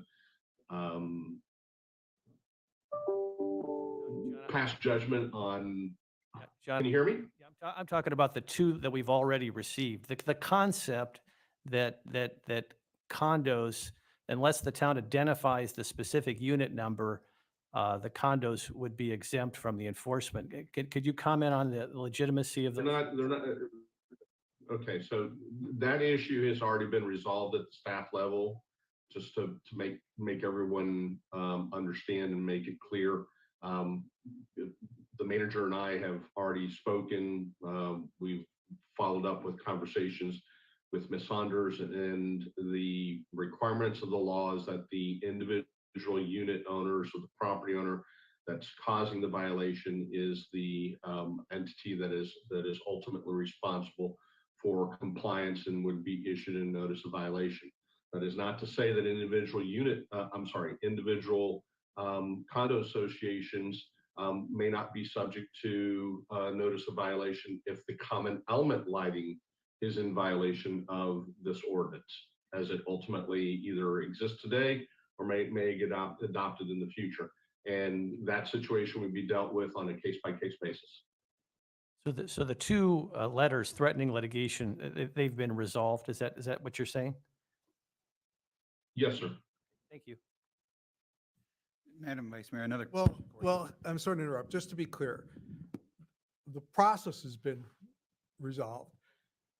The letters themselves may not be, because as Mr. Heron said, they received a notice of violation for lighting in units and possibly in their common areas. So the common areas would still be applicable. I understand. Thank you. And I guess my question is, if this were to move forward with the requirement to have blinds installed, doesn't say anything about requiring that they be down. If there's still violations, are we going to still be dealing with the same emails that you referred to? Once you put this blinds in, if they have the blinds in, there's just have to install them. They don't have to put them down, or The if they are. reaction is going to be the same no matter what. There are going to be people who don't care. Not all condos, as Mr. Adderholt correctly pointed out, but there are going to be people who don't care. And I think they're going to respond aggressively to enforcement, either way. And I think it's important to point out, speaking about shades in particular, whether they're blackout, 3%, 5%, whatever they are, their intent is to block light from coming in as well as UV index. That's their intent, to block it from coming from the outside in. They're not designed, although they do keep some light from going out, they're not designed that way. They're designed to keep the heat and the heat UV index from coming in. Anyone that has them in their house that faces the sun, when you put it down in the middle of the day, you can feel the heat. You can just feel the temperature change. That's what they're originally designed for. So just keep that in mind as you discuss. Well, discuss it. but they work both ways. I mean, if there's 10% light coming through one way, there's going to be 10% light going through the other way. They're not a one-way mirror. They're not reflective. And their purpose is to have down during the daylight hours to prevent that heat and light coming through. And most people put their, if they're not on the beach, most people put them up at night to allow more light in so they don't have to have so many lights on. And the only purposes, Dan, is that, and you know, because the alternative to the a problem with people not putting their blinds down is having a stronger tint on the windows, which is what this whole ordinance is about. But if someone is renting out a unit or they're in a unit and they don't have blinds, then they can't put the blinds down. So just make sure they have blinds. It's a very simple compromise. I would just like to respond briefly to the Vice Mayor's comment that with increasing enforcement, which is occurring, I'd be interested in Jed sharing publicly with the numbers. I know Murph has heard the numbers, and it's an encouraging trend of increased enforcement. The Vice Mayor said the condos will respond, and that's where we agree. But how we respond, I think, is a little different. As one who lives in a condo, I can say a year ago, maybe it was a year and a half ago, we got a warning in our condo building. And immediately we had a condo board meeting. The discussion throughout the building was about this warning. Whose unit was it? How do we stop it? How do we respond? And it ratcheted up a sensitivity within the condo. And I think we've seen that throughout the condo community through this debate, which has been quite protracted. The education opportunity of this, I'm sure for some painfully long discussion, has been tremendous in terms of educating and sensitizing not only the condos, but the hotels and the homeowners. And I think if once this enforcement ratchets up and there's a couple fines in a condo, living in a condo community, the word gets around quickly. And I think that could be a very positive thing, not necessarily a negative thing. I'm glad the litigious letters were addressed and we've worked through that. But for the most part, when you get a couple fines and a couple people get fined in a condo, trust me when I tell you, the word, it's like wildfire, and people are extremely sensitive and they respond. I've put up flyers throughout our building. People have been very responsive. And I think you're seeing a trend. And again, with increased enforcement, I think condos will respond, but I think they'll respond positively. And in the areas where that doesn't occur, because you have a high turnover rate, whether it be a hotel or a weekly vacation condominium building, and where they just can't ratchet the education level up enough, or with enforcement, maybe that's where they put the tinting on. I mean, nobody's preventing them from putting that tinting up. We see the pink shells doing it. So I mean, there are answers, and I think personal responsibility, people will take the appropriate actions. And for those units who can't maintain that high education piece because they have such a high turnover rate, maybe the tinting's a good idea, and maybe they'll go that direction in order to avoid the high enforcement or the increased enforcement activity. So I think this could work. I think we just need to give it a chance. Quick question for John. If with the collaboration between the window companies and FWC, should they reach a consensus on a number or a range of number that the tint needs to be in the future that causes a change to the state statute, we would then be required to change our ordinance to match that, correct?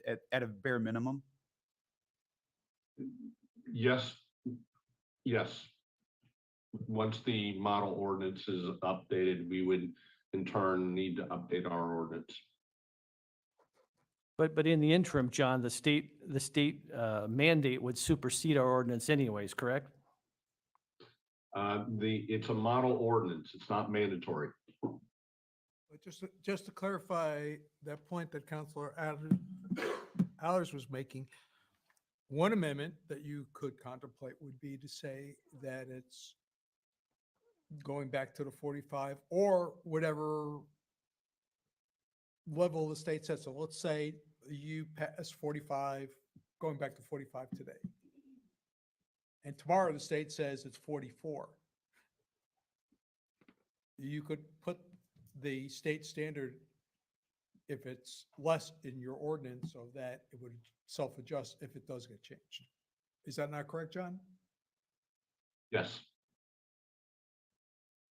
Okay. Bill, I'm going to ask you to restate your motion again, bearing in mind that it's a little vague right now with just the blind idea. You know, if you want to put down like your bare minimum on what type of blind you're talking about as far as,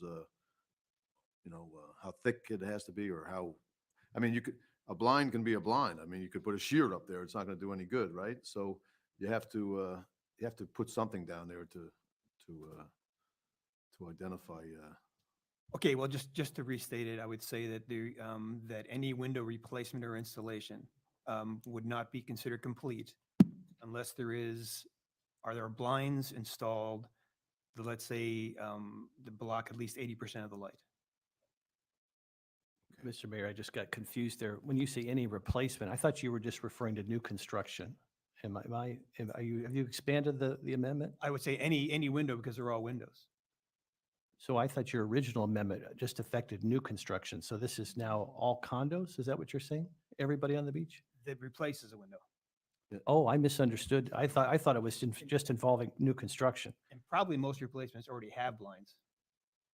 But it's just part of the inspection to make sure there's blinds installed. Okay, Because well, if there's no blinds installed on a beachfront condo window, that's a problem regardless of whether it's new or it's a replacement.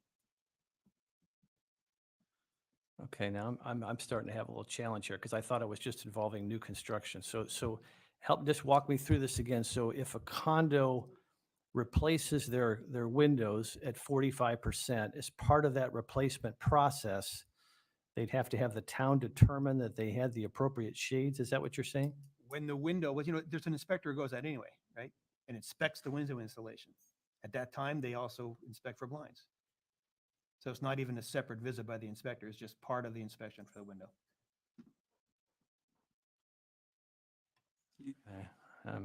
Herein lies my problem with it. That's part of the issue. The other issue is now you're going to put 80%. Is that from the outside in or the inside out? And if it's, I'm assuming from the inside out, how do you measure it? What's the tool they're going to use to measure it? How is it calibrated? All of those questions just come into play.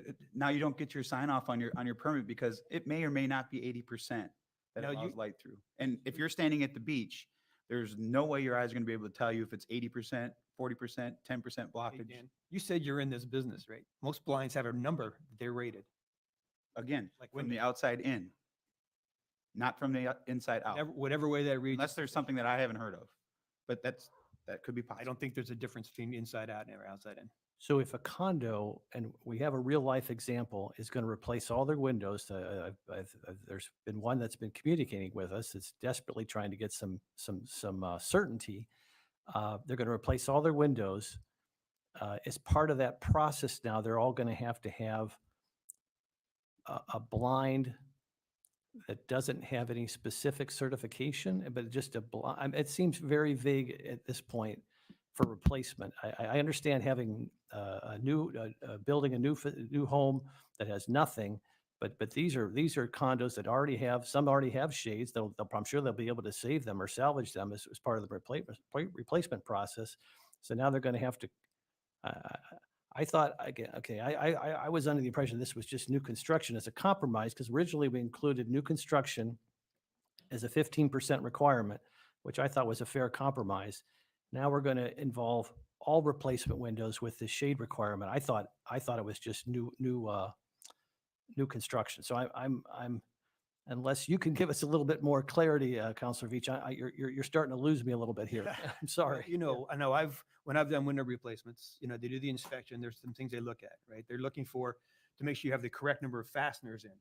Because I had one time you had to send them back because the guys only did like every other hole instead of every hole, et cetera, et cetera. They come back and they just look to see if there's blinds. As part of that installation, if there's no blinds, if it's a bare window at 45%, that's a problem. So the inspection is really just trying to identify that. And the only reason to put some specificity into it is that if someone could put the sheer privacy blinds and claim that they have them. they really want to try to game the system. So what is that specificity, I guess? What's the language? And I chose 80% because if I remember, like most blinds that I went into that have any darkness at all are over 80%. I think the ones I put in on the beach side of my house are like 96. So if somebody had blinds that didn't meet those specs and they got the whole condo's replacing the buildings, they would have to tear out those blinds and buy new blinds at the 80% level? Is that what would happen under the ordinance? Is that all under one permit? Well, I'd have to defer to, yeah, typically it's not. Yeah, it sounds like it's not. So I have to think through that. And I have to defer to Counselor Allers on that because you do have some experience in that area, especially on the replacement side. That throws me a little bit.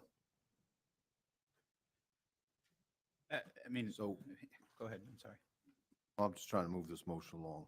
Do you have something else you want to discuss on it? No, I think I've said as much as I can. Okay, Bill, so your motion is to have window coverings of 80% or greater. Am I correct? Right. Mr. Mayor, Yes, sir. if I could help, maybe, if you go to your packet, page 25 of 253.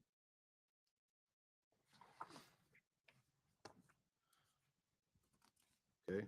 It is continuation of section 32105, which is the new language that has been the subject of discussion throughout the process of this ordinance. And I want to point out that this language has always been in the ordinance as it has existed for many years. And that is a requirement that all renovations, to the point of Commissioner Adderholt, Councilmember Adderholt, as well as new construction, are required to submit a lighting plan to confirm compliance with the requirements of this ordinance. And then we get it in subsection E, F, and throughout, and primarily next to subsection K, are, I think, in my opinion, the ones that Councilmember Veach is talking about. And so keeping in mind that a lighting plan has always been required, and that inspection of that and lighting plan and verification that it meets the requirements of this ordinance is a requirement before now a CO can be issued. I would recommend or suggest in subsection 32105 E, F, and K, inclusion of language where starting with E, all non-opaque windows, walls, railings, and doors on the seaward. I would add in, in subsection F, all renovations, retrofitting, and replacement of non-opaque windows. I would insert after windows, blinds/shades. So it's not necessarily the opacity rating of the shades. It's all of the things that are being done, including the 45% or less light transmittance value. All are designed and inspected to decrease and meet the requirement that lighting from any renovated or new unit it meets the requirements of the of this ordinance. So in subsection F and subsection K, again, we would put in blinds/shades. John, let me ask you a question on that, since you said something there that caught my ear. Renovations, any basic renovation would be a window install, correct? So if someone replaces a window, that could be considered a renovation. That would trigger a lighting plan be submitted to the town for approval, correct? Is that what you said? Yeah, that's what the ordinance reads currently, or was proposed in subsection F. All renovations, retrofitting, and replacement of non-opaque windows, walls, railings, and doors on the seaward and shore perpendicular sides of structures, blah, blah, blah. That's what triggers the requirements to now meet the 45%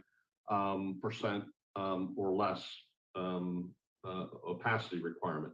But I'm referring to directly what you said about a lighting plan. So if it's considered a reservation, doing replacement windows, and you have to, even on a renovation of an existing condo, have to provide the town with a lighting plan that has to be approved, what would be the need to add the blinds? If the town is approving the lighting plan to make it necessary to protect the turtles, why would you need the blinds? Well, the blinds are part or can be part of the tools available to the property owner. Maybe the property owner wants to go with something less than 45% window tinting, but if they augment that with shades and the shades or the blinds together with the opacity rating of the glass, accomplishes the requirements of the ordinance, now they're in compliance. And I will disagree with you on that point. My opinion is this would not be giving any options to the homeowner. This would be giving options to the town. So now we get to tell you essentially what blinds you get, what lights you use. It doesn't give the homeowner more options. It gives the town enforcement options, in my opinion, by adding that wording. Roger, is there somebody here from enforcement that could opine as to how they would view that, given John's suggestion? Or So the primary review of the lighting plan typically is, do you meet the tinting criteria if we have one? And do you have any exterior lights or modifications to exterior lights that are being impacted? You have two situations. You have condominiums that kind of replace things in mass and usually phased, but usually mass, or they're doing multiple units, either railings or outdoor lighting or windows, or maybe a combination of those three things if they're, want to minimize the disruption to the unit owner. So we're looking at the lighting plan. We don't really look at the interior lighting plan, other than if you're doing electrical work on the interior of your unit. As it stands right now. Someone comes in and says they're replacing a window, we don't look at how many ceiling fixtures or table lamps or reading lamps or other types of lights they have inside their house. We're just really looking at the window and the tinting and other things directly applicable to the window or door. if I could just briefly ask Chad, has it been your experience that as you see violators out there, is it been your experience, are the violators primarily because they don't have the proper blind or shade or a blind or shade? Or is it because they're not properly closing the blind and shade that they have? Don't mean to put you on the spot, but I think it's an important question. Morning, everyone. Chad Schutz. So in the past, just over the 3 years that I've been working here, I have had houses where we did a CO. Shades were not installed yet, and there were What's a CO? Certificate of completion. Yeah, that has been an issue where you have a new house, they didn't install shades. It's, lights are left on by contractors doing work later on, and lights coming down on the beach. So to Councilman Veach's point, that has been an issue. With new construction? Yes, sir. But and I don't want to put you on the spot again, but you're saying it's a problem with new construction, not necessarily replacement windows. That's where I've observed it. Yes, sir. Thank you. Now, one thing I would do, just for the sake of ease of enforcement, is just say that any blinds, and just assume that nobody's going to game the system, and just put up to be vindictive and put up something sheer and doesn't block any light. That actually helps me. All right. Why don't you restate the motion one more time, and we'll get this behind us. Just a question for you, John. So if we just add blinds into F and where was it? K, will that require blinds, or that's just Was that just say that if you're going to put up blinds now that you have to have some kind of special inspection? Well, it accomplishes, I believe, what your intent, which is if you are going to put up blinds, then they have to be approved before the efficacy of the blinds needs to be inspected and verified before a CO is issued. Again, it is up to the individual unit owner or property owner to decide whether or not they want to include blinds as part of their solution to complying with this ordinance. Okay, now, but as I was just, talking here with Councilman Adderholt, the idea is instead of having to have the blinds rated by some kind of standard that may cause a problem, particularly for previously installed blinds, just to state that blinds must be installed. Again, it's if you want to require mandatory blinds, then it needs to be written that specific. If it is property owner, we leave it up to you how to get to compliance. Then blinds can be one of several means to get to that point. The idea is if someone puts in 45%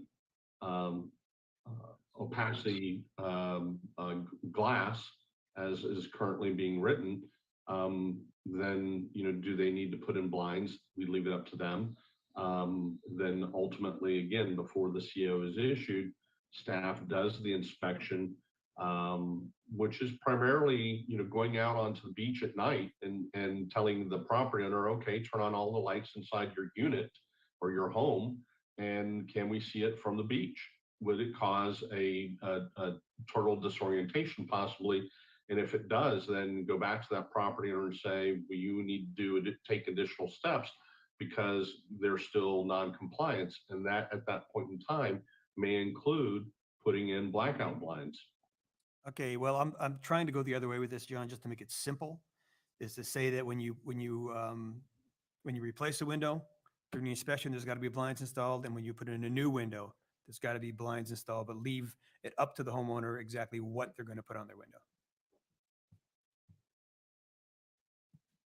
So I don't think that goes in with the modifications you were suggesting. I'm just guessing that's not the place to put them.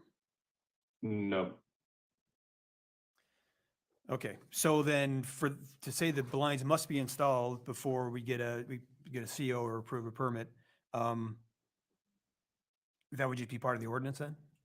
The ordinance header, or would that have to be laid out somewhere in the? We will have to find the spot for it in the ordinance. Okay, then I'm going to restate my motion just to say that for any new windows or replacement windows, that before approval of the inspection for a CO or closing the permit, that there must be blinds installed. Is that okay, seconder? Yes, I'll second. Okay. Any further discussion? I just don't want to belabor this any longer, but both Roger and John, given what Councilor Veach has just proposed, is it as simple as he says it is, in that if for anyone who replaces or puts in new windows on the island, they'd be required to have some kind of blind, period. Is that in essence what we're doing here today? As I understand, Commissioner Beaches, yes. And Councilor Allers, is the term blind correct in the industry? Is it blind/shade? What's the lingo these days? Well, there's blinds, shades, shutters, silhouettes, there's all kinds of things. Well, So window very open-ended. coverings, maybe. Window treatments? I think window coverings is pretty generic. Can they use drapes instead of blinds? But wouldn't a drape be considered a window covering? Just asking. I'd like to use the right language here. This is sausage making at its finest this morning. But I think it is important. I'm okay to state it as window coverings. Is that a binding term? Yes, because I'm not told, I understand that to mean covering the window, not the treatments around the window. So, whether you have decorative fabrics or other things around the window, a valance or don't have a valance, irrelevant, window covering. Cover the window. So I would modify the blinds to say window coverings. All right, the definition of a number of the online dictionaries, this week, window covering definition, material including blinds, shades, curtains, and shutters used to cover a window for the purpose of controlling sunlight, providing additional weatherproofing, ensuring privacy, or for aesthetic reasons. So I think window covering is. Can you reread that, John? Because there's one important thing that's in there that I want to make sure people hear it. Material, including blinds, shades, curtains, and shutters used to cover a window for the purpose of controlling sunlight, providing weatherproofing, ensuring privacy, or aesthetic reasons. Okay. Are you good with the changes, seconder? Yes. Okay. Is there any further discussion? If not, we'll call the question. It's a roll call vote. It's a roll call vote on the amendment. Oh, I'm sorry. It's not an amendment. Not the amendment.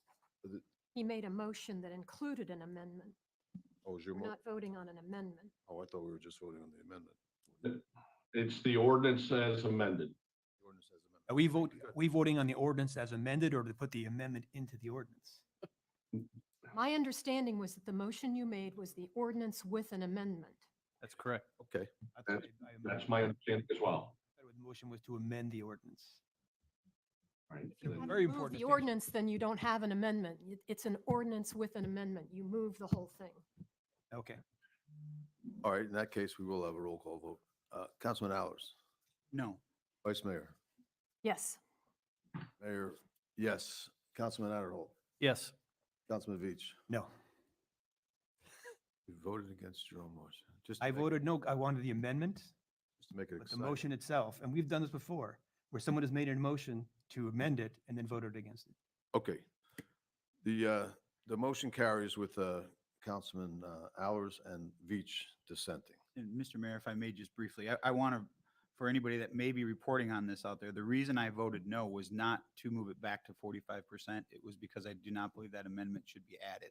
Just wanted to make it clear. And I'd like to make a point that I think this is still wrong. I think that we are now up to the 20% disorientations. People come in here and say what we're doing is working, that the enforcement and communication and education is working. It's simply not. We had, and I know the votes already happened, but we had disorientations in that 17, 20, 29, 38, and 45. And in that case, there were some that were multiple disorientations towards condos. What we're doing is not working. It's really just it's a complete violation of our duties to look after these helpless endangered species for a matter of convenience. And people who complain about the 15% leaving in darkness, we haven't had one person come in who've had 15% glass installed and complain. All right. I know the vote's already happened. Yeah, it has, and we're going to move on. The next item is the variance 2022-0031, which is 177 Hercules Drive. This was to consider variance 2022-0031 for 177 Hercules Drive, allowing two variances for setbacks for a new garage and porch. We all got, the manager's gone. We all got information from the applicant, Madam Clerk, that they've withdrawn their applications. Yes, sir. So what's the procedure here, John? Do we have to, is there anything we have Well, to do? I had hoped that this would have been announced when you approved your agenda, but you don't have to do anything. Okay.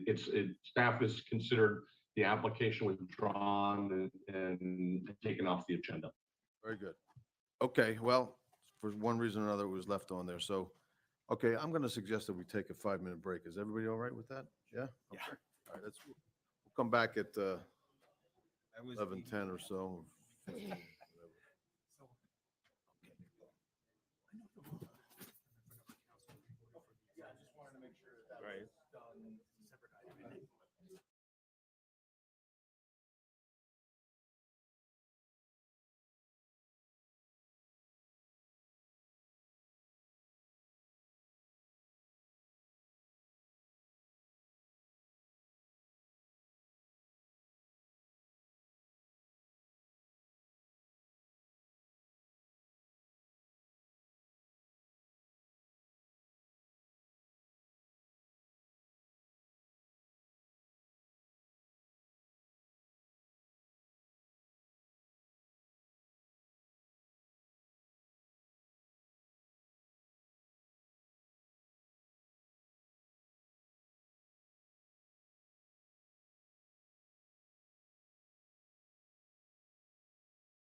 Okay, we'll call the meeting back to order. Everybody's here. We'll plow into the administrative agenda. And the first item on that is the stabilization of archaeological resources at the Mound House. This is to approve a capital project from the general fund in the amount of $43,967.28 for the Florida Museum of Natural History to provide archaeological services for the stabilization of the underground museum, quote, "stories beneath our feet," end quote, exhibit at the Mound House. Is there a motion to approve this capital outlay here at the Mound House? So moved. Is there a second? I'll second. It's been moved and seconded. Any discussion? I kind of read through some of this, but I know that it seems that this pool has been kind of structurally, I guess, dicey for a while. I mean, because you guys did this some years ago, right? Or is it something different? Sorry, Oh, I'm no. looking at Allison. Come forward and explain the project. Allison Geeson, Director of Cultural Resources, Parks and Recreation. Since I have been there 8 years, the underground exhibit, because it is earth and because we are on a barrier island, continues to move. So with our weather episodes, especially with Irma and full moon, and we had Elsa last year, the archaeological resource has been a threat for some time now. So it's something I've been working on, and I'm very excited to say that we have an agreement to move forward. So Now, is this to preserve the archaeological part of it, or is it structural to make sure it's safe for people? this is the first step to preserve the archaeological resource, because if it continues, that information will be lost. And so it's the first out of 2 steps to do that. The next step would be to address the wall, but we really need to address the units prior to addressing the stabilization of the wall. I see. Any other questions? Thank you, Allison. You're welcome. Any other discussion on the motion? Is there any objection to the motion? The motion carries unanimously. Next item is fiscal year 23 contractual agreements. This is to approve purchase orders contracts in excess of $25,000 for fiscal year 2023 in the areas of environmental services, planning, zoning, building services, and community development administration, together with such changes as may be acceptable to the town manager and approved as to form and legality by the town attorney, and authorize the town manager to execute the agreements on behalf of the town. Is there a motion to approve these purchase order contracts in excess? So moved. So moved. Is there a second? Second. So moved and second. Discussion? Roger, if you could indulge me for a minute. It seemed like for a while we had an issue with building permits, and then that went away for a while. Now it seems to be back, where people seem to be waiting longer than usual to get these permits processed.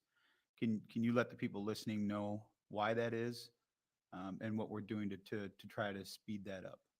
Yes, before I went to the League of Cities conference late last week, I had my weekly meeting with the community development staff, and they informed me that they had 64 permit applications. Now, we can't control the incoming flow. So when we have a spike like that, what we do is we reach out to the very same people on this contract and ask them to add additional resources to meet the workload demands.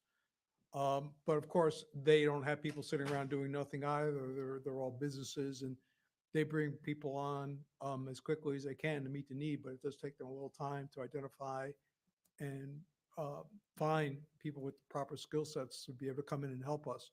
So you have a little lag till we get the resources, actually working on those applications. But we've authorized overtime, and we're letting people do work on the weekend, take home work on the weekends to try to knock back the backlog, if you will. Because it seems to me that we're seeing a lot more building, a lot more renovations. People are infusing a lot more money into the island. Has there been any discussions, or maybe we need to have a discussion about potentially bringing some of these services in-house under the town's umbrella versus contracting it out? Just a suggestion to my fellow. Well, councilors. that's clearly within, could be a budget discussion for you all to have. as we move forward with this year's budget. But let me just generally say this. If we hire a person and we have a spike just like we have in this case here that you're alluding to, Counselor, for us to hire another person, it's going to take double or triple the time that a company could reallocate or find a resource for us to augment that. So even if we did hire a person, we still have to have companies standing behind them for these types of peaks beyond our in-house staff capability. And I understand that. I'm just wondering if it would make sense to have someone that oversees that entire thing that is a actual town employee. And if you have to outsource things because of spikes, I completely understand. It's just a thought for a future discussion. Yeah, just as a general rule, we keep a lot of our positions sort of open and advertised out there in case someone comes along who we feel would be a good addition to the staff. And then if we find that individual, then we look at that very same point that you're making. Okay, any further discussion? Any objection to the motion? The motion carries unanimously. Okay, the next item is supplemental magistrate. The staff has requested that we add on an additional magistrate. We've all been provided the information for the magistrate. Does anybody wish to make a motion to get this discussion going? So moved. Move to approve the magistrate, the position. I'll second. It's been moved and seconded. Discussion? You just want to make sure that people that may not see it, one of the line items is on our blue sheet. It does says this will not increase the budget for the special magistrate. It will speed up the compliance. That's a true statement. Obviously, we put it on the paper. The reason for that is that the amount of time it takes to process the cases remains the same whether we have 1, 2, 3, or 7 magistrates. What the situation is, as described on the blue sheet, is that our current magistrate is on the East Coast, and the time and effort to bring her here on a monthly basis to deal with 1 or 2 cases is just not productive for her or for us.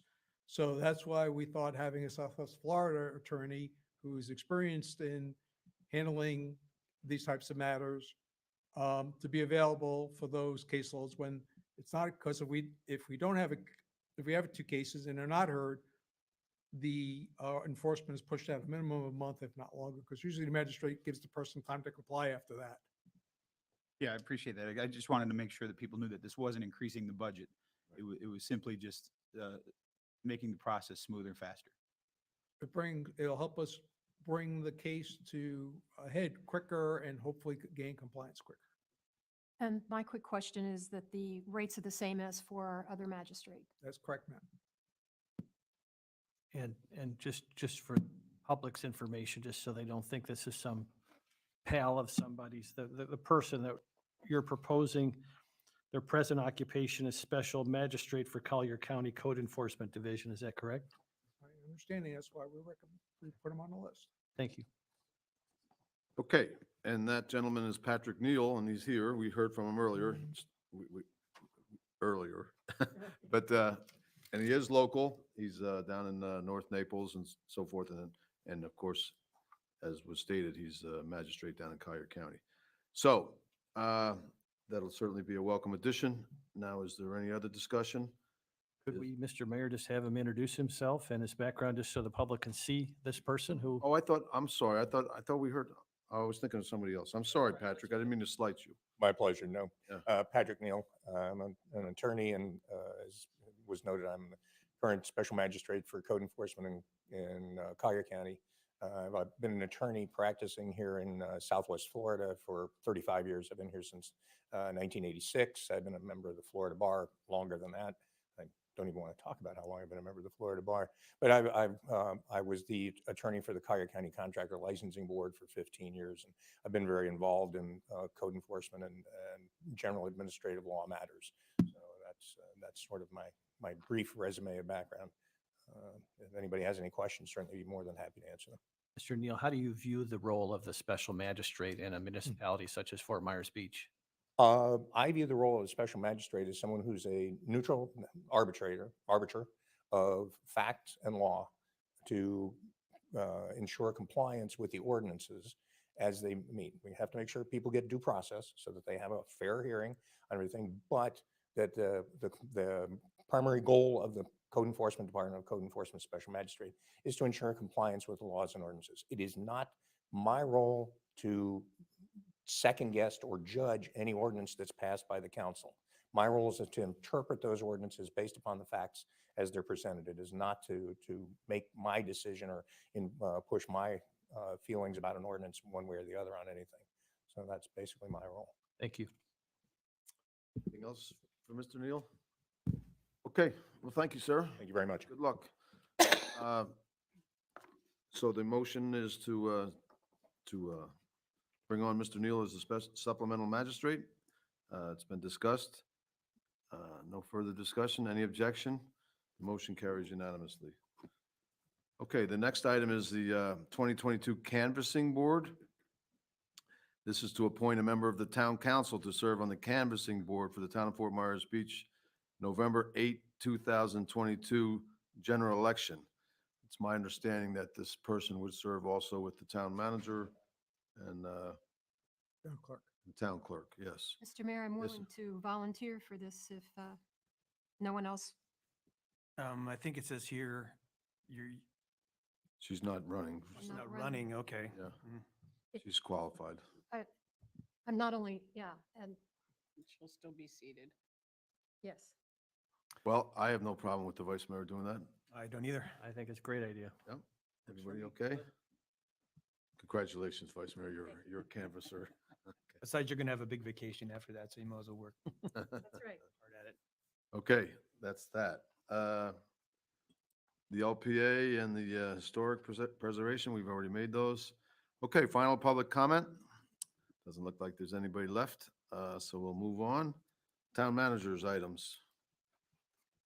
So, Mr. Mayor and members of the town council, it's my understanding that Florida Department of Transportation has reached out to each of you individually to have a meeting with respect to the state of their project, which on San Carlos Boulevard and the bridge, and now incorporates the foot of the bridge. And one of the comments that I had heard from one of the members of council was that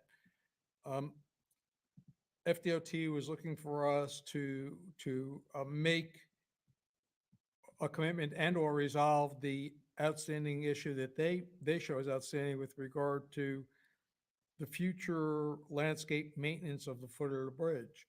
So I think it's important that you see the language that they're proposing, which is in your kit, and understand staff's concern and possibly the town attorney's concern about liability with respect to how we fit into this arrangement and what our potential liability would be. So with that, if you have any questions or want any further details, I'll be happy to provide those. Any questions for Roger about?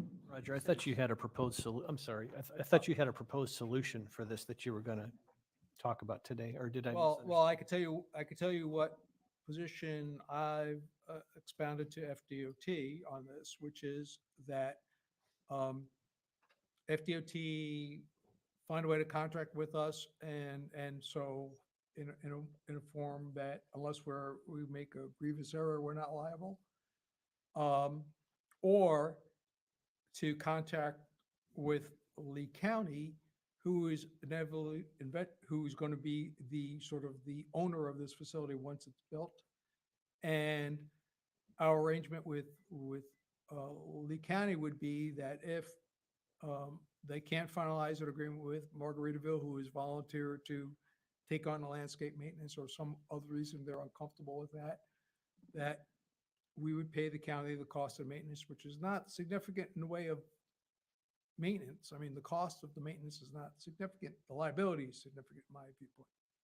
I would just say, just to comment, I think it's critical that the town plays an active role in that particular parcel, that particular piece of land.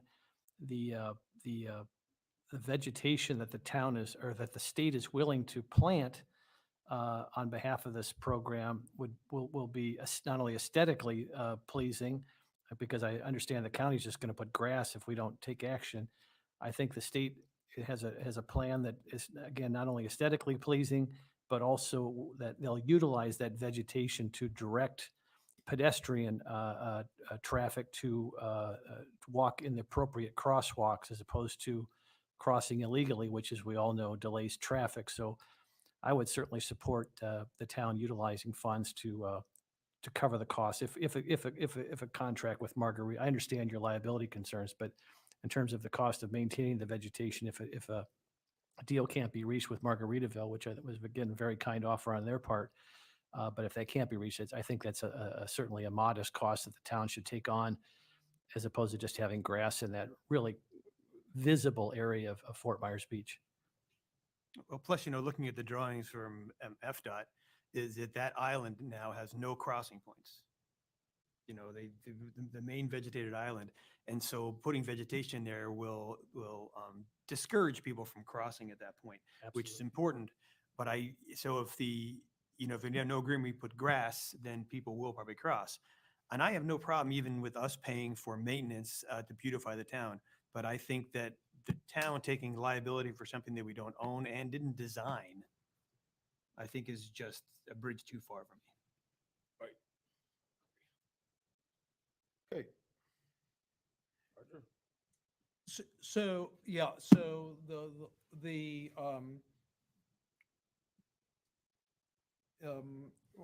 what we can do is bring back a resolution which would state that the council authorizes the manager to do the following, and will prioritize those alternatives A, B, and C, and we'll, so assuming that's voted and approved, we'll take the associated administrative actions. And also talking to them, I thought they were under a pretty rapidly approaching deadline for funding for that. Well, I think that if you're concerned about that, clearly you can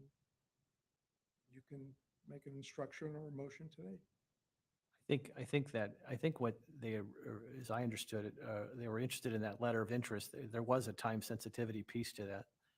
So That letter is crafted would have to be changed. Assuming the hierarchy that I suggested to you. whatever we need to do to keep the ball moving forward, I would. If you want to direct me to go forward with, we'll be glad to enter into a maintenance agreement with the state that we would only be liable if we do something that's grievously wrong. And if that can't be done, and if the property is going to be fall to the county for maintenance, if they decide not to enter into agreement with Margaritaville, that the Lee County would maintain it with their own forces or a private contractor, and we would pay for the maintenance. I'm comfortable with that. Now, did you mention before that maybe we or TBI could pay for this, but then leave it for the county to actually do the maintenance? But we'd be paying the county the cost of maintenance. We wouldn't be doing it. So let's just say if they had, whether they paid Margaritaville or had to pay for their own staff or pay for a contractor, they would tell us those costs and we would pay for it. The state's going to pay for the plantings themselves. It's just the maintenance. Yep. But it's my understanding, and maybe I was misunderstanding what they were telling us, is that if the county is to maintain it, whether we pay for it or not, that they will not go with the FDOT's plan for the plantings. Is that correct? Is that a correct statement? I don't believe so. I think what the county's position has been, at least the way it's been explained to me by FDOT, is that the county is reticent about contracting directly with Margaritaville. So they've asked to contract with us and have us contract with Margaritaville. And I'm uncomfortable with being in the middle of that arrangement. So our position, I think, to best protect the interests of the town is either we contract with FDOT. If that doesn't happen, and it's true that the county does not want to directly contract with Margaritaville, that the county assume the maintenance and we will pay for the maintenance, whether it's done by their own staff or they hire a private contractor, ABC Landscaping. Okay, I guess what I'm trying to get at is, based on the drawings that we saw with the vegetation that's going to go in there versus just the grass, it's a liability issue, obviously, from everybody, from the state, the county, and from us. So if no one wants to, maybe John, this is a question for you. As a liability issue, what I'm trying to wrap my head around is how do we get from what we want to see versus what has been told that is going to be put in, should we not reach an agreement? So if we don't want to accept their liability, TPI probably doesn't want to accept the liability, and can't speak for them, but, or the county or the state, where does that leave us Well, as far as what gets well, planted? well, let's start with FDOT designed it. So they design it. So on day one, they're liable because they designed it. And through the next 2 years of the maintenance warranty, they're responsible for it. 1 year. So 2 years and 1 day, someone has to take that over. My understanding from Lee County was a cost issue. Now, if it's, I don't want to do it issue, I can't help us there. But if it was, so I was working us around the issue, it's a cost issue.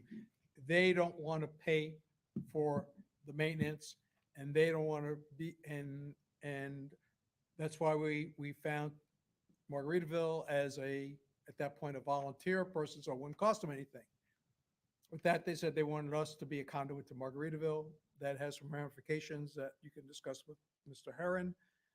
And I said, well, I don't want to be in the middle of the arrangement. I don't want to be, playing telephone where person A calls me, I have to call person B and then call person C. So I said that the best alternative for the town then is that if the county doesn't want to contract directly with Margaritaville, fine.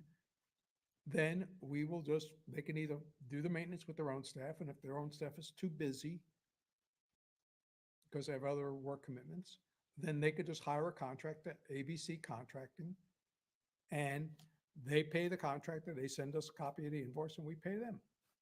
Done deal. I guess, But if they just want to find a reason to go to grass, I can't help that situation. well, perhaps the quickest way to get to a solution, if my fellow council members would agree with me, is to direct our town manager to reach out to the county manager to have a conversation as to the fastest, best approach to it so that we can continue to move forward, because I agree with Councilman Veach that it was very adamant that they're at a time crunch as far as getting the funding to be able to do it. They have to ask for the funding. So the longer we take to come up with a decision one way or another, we could lose that opportunity to get that planting that I think we all would like to see there. So I would like Send to, the same letter to both and follow up with the conversation. There's no problem with that. I'm a phone guy, so I'd prefer a phone call to say, what are your intentions? And then at least we can make a reasonable decision based on, this is what I was told. Want me to call them first? I'd be happy to do that. Now, the question, Councilman, are you willing to assume the liability of that section in order to have the vegetation there? I would not personally know.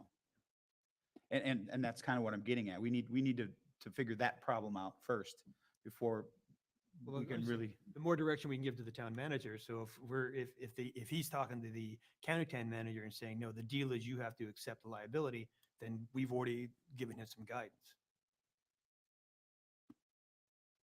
But I personally believe it's important to find out between the two managers what the course of direction is going to be. I don't feel comfortable just saying, if he says this, do that. If he doesn't say this, don't do anything or bring it back to us. I would prefer to know the county is willing to do this or they're not. And I would think that the county manager would have a read on the commissioners as to what the comfortability would be to enter into agreement with TPI or not enter into agreement with TPI. I'm just trying to get some more clarification. Haven't you had those discussions already? Roger? I was already told the county would not enter into an agreement with TPI. I was told that black and white. Okay, so then where does that leave us? With the grass, right? No. No, It leaves us into choosing if we want to be liable for what gets planted there then. No, No. no. Somebody's Well, gotta well, assume liability. so if the county holds to that position that they don't want to contract with Margaritaville, private entity, to do the maintenance as a sort of, adopt the road type concept, then the county can, like they would any other road or facility that they own, would contract, either perform the maintenance themselves or hire a contractor, ABC Contracting, landscaping, to do the maintenance for them. In this case, to avoid we don't want to take on the additional expense, we would pay for it. So there was really no need for them to go to grass under that scenario. Right. If their justification for not doing it is monetary, then we can do that. But if it's liability, if the county just wants to get rid of liability of that area, then that's really the simple question as I see it. And I think to Council Alers' point, that's a quick phone call to figure that out. But having said that, I think if it comes to that and the county doesn't want to assume liability, I think that's something we should know, because I think that would be something we would want to talk to our county commissioners about, because that's such an important piece of real estate for our town. And just to let that go to grass for the reasons we've already talked about, I would think the county commissioners would be open to assuming liability for a road that is already the county road. So I'm hoping it's a cost issue and we can just get this thing resolved, because I don't mind the town incurring that cost, because it's a key piece of real estate for the town.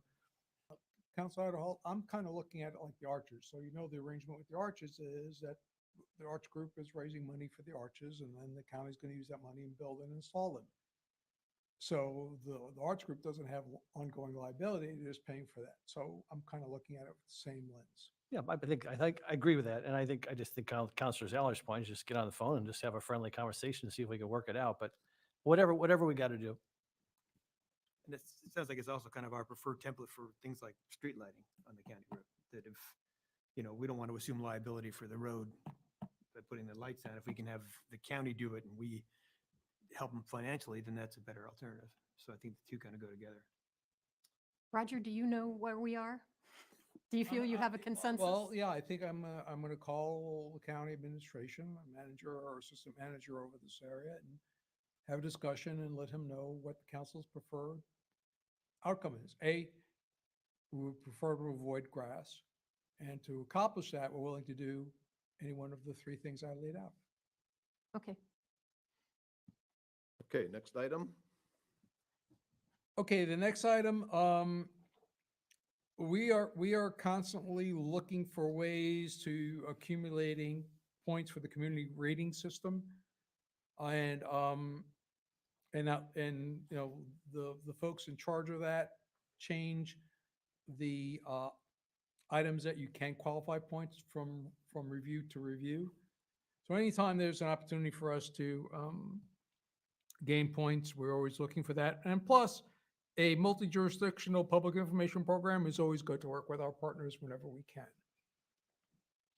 So to qualify for the points, we have to raise this as an issue at a public meeting and have the council endorse the fact that we would be doing our joint public information effort. And Kristen Schumacher handles that for us. And if there's any more details you would like to hear about that, she'd be glad to provide them to you. Come on up, Kristen. Good morning. So basically, per the PPI resolution that we adopted in April, on page 40, it is a requirement for us to give you the annual report from 2021 and for you to review it. Any questions for Kristen? I guess my question would be for Roger. Are we going to be substituting Jason for Chelsea's spot under the public members? Probably Jason and Kristen. Okay, just Mhm. figured that was the case, but wanted to verify. Yes. I found it all very interesting, and of course, we want to continue to participate in this. I agree. Keep those insurance rates as low as possible. I agree also. Yep. You have consensus. Thank you very much. Thank you, Kristen. Okay, and Mr. Mayor, if it's okay, I'd like to just go back to one of the public comments. I'm sorry the person who made it is not here any longer, but I think they said some things that are worthy of clarification. Okay. So the LPA is asked to comment on our capital improvement program, our 5-year plan. So what that involves is projects, location, and timing. Those are the 3 things that they opine on. Project that they see that's being proposed that's not needed, project that isn't being proposed that they feel is needed, where is the best place to site that project, site A versus B versus C, and when to implement the project to meet the goals of the comp plan. That's what their role is. So we give them the information that we have in May, which I admit is early in the budget process. Because we need to set a tentative millage with you all in early June, and then we actually complete our budget development over in July. So if they feel that they want to take a second look at that, best to my knowledge, there's 30 calendar days between now and when the budget is finalized, which means there's 20 working days. So they could have 1 or more meetings if they feel there's a need to have further discussions of the budget if they so wish. But again, I remind them it's limited to the capital improvement element, and it's only limited to those things, whether a project is needed or not needed, or where it's located. Should we put a new water tower on site A versus site B? And when does it need to be implemented to meet the comp plan?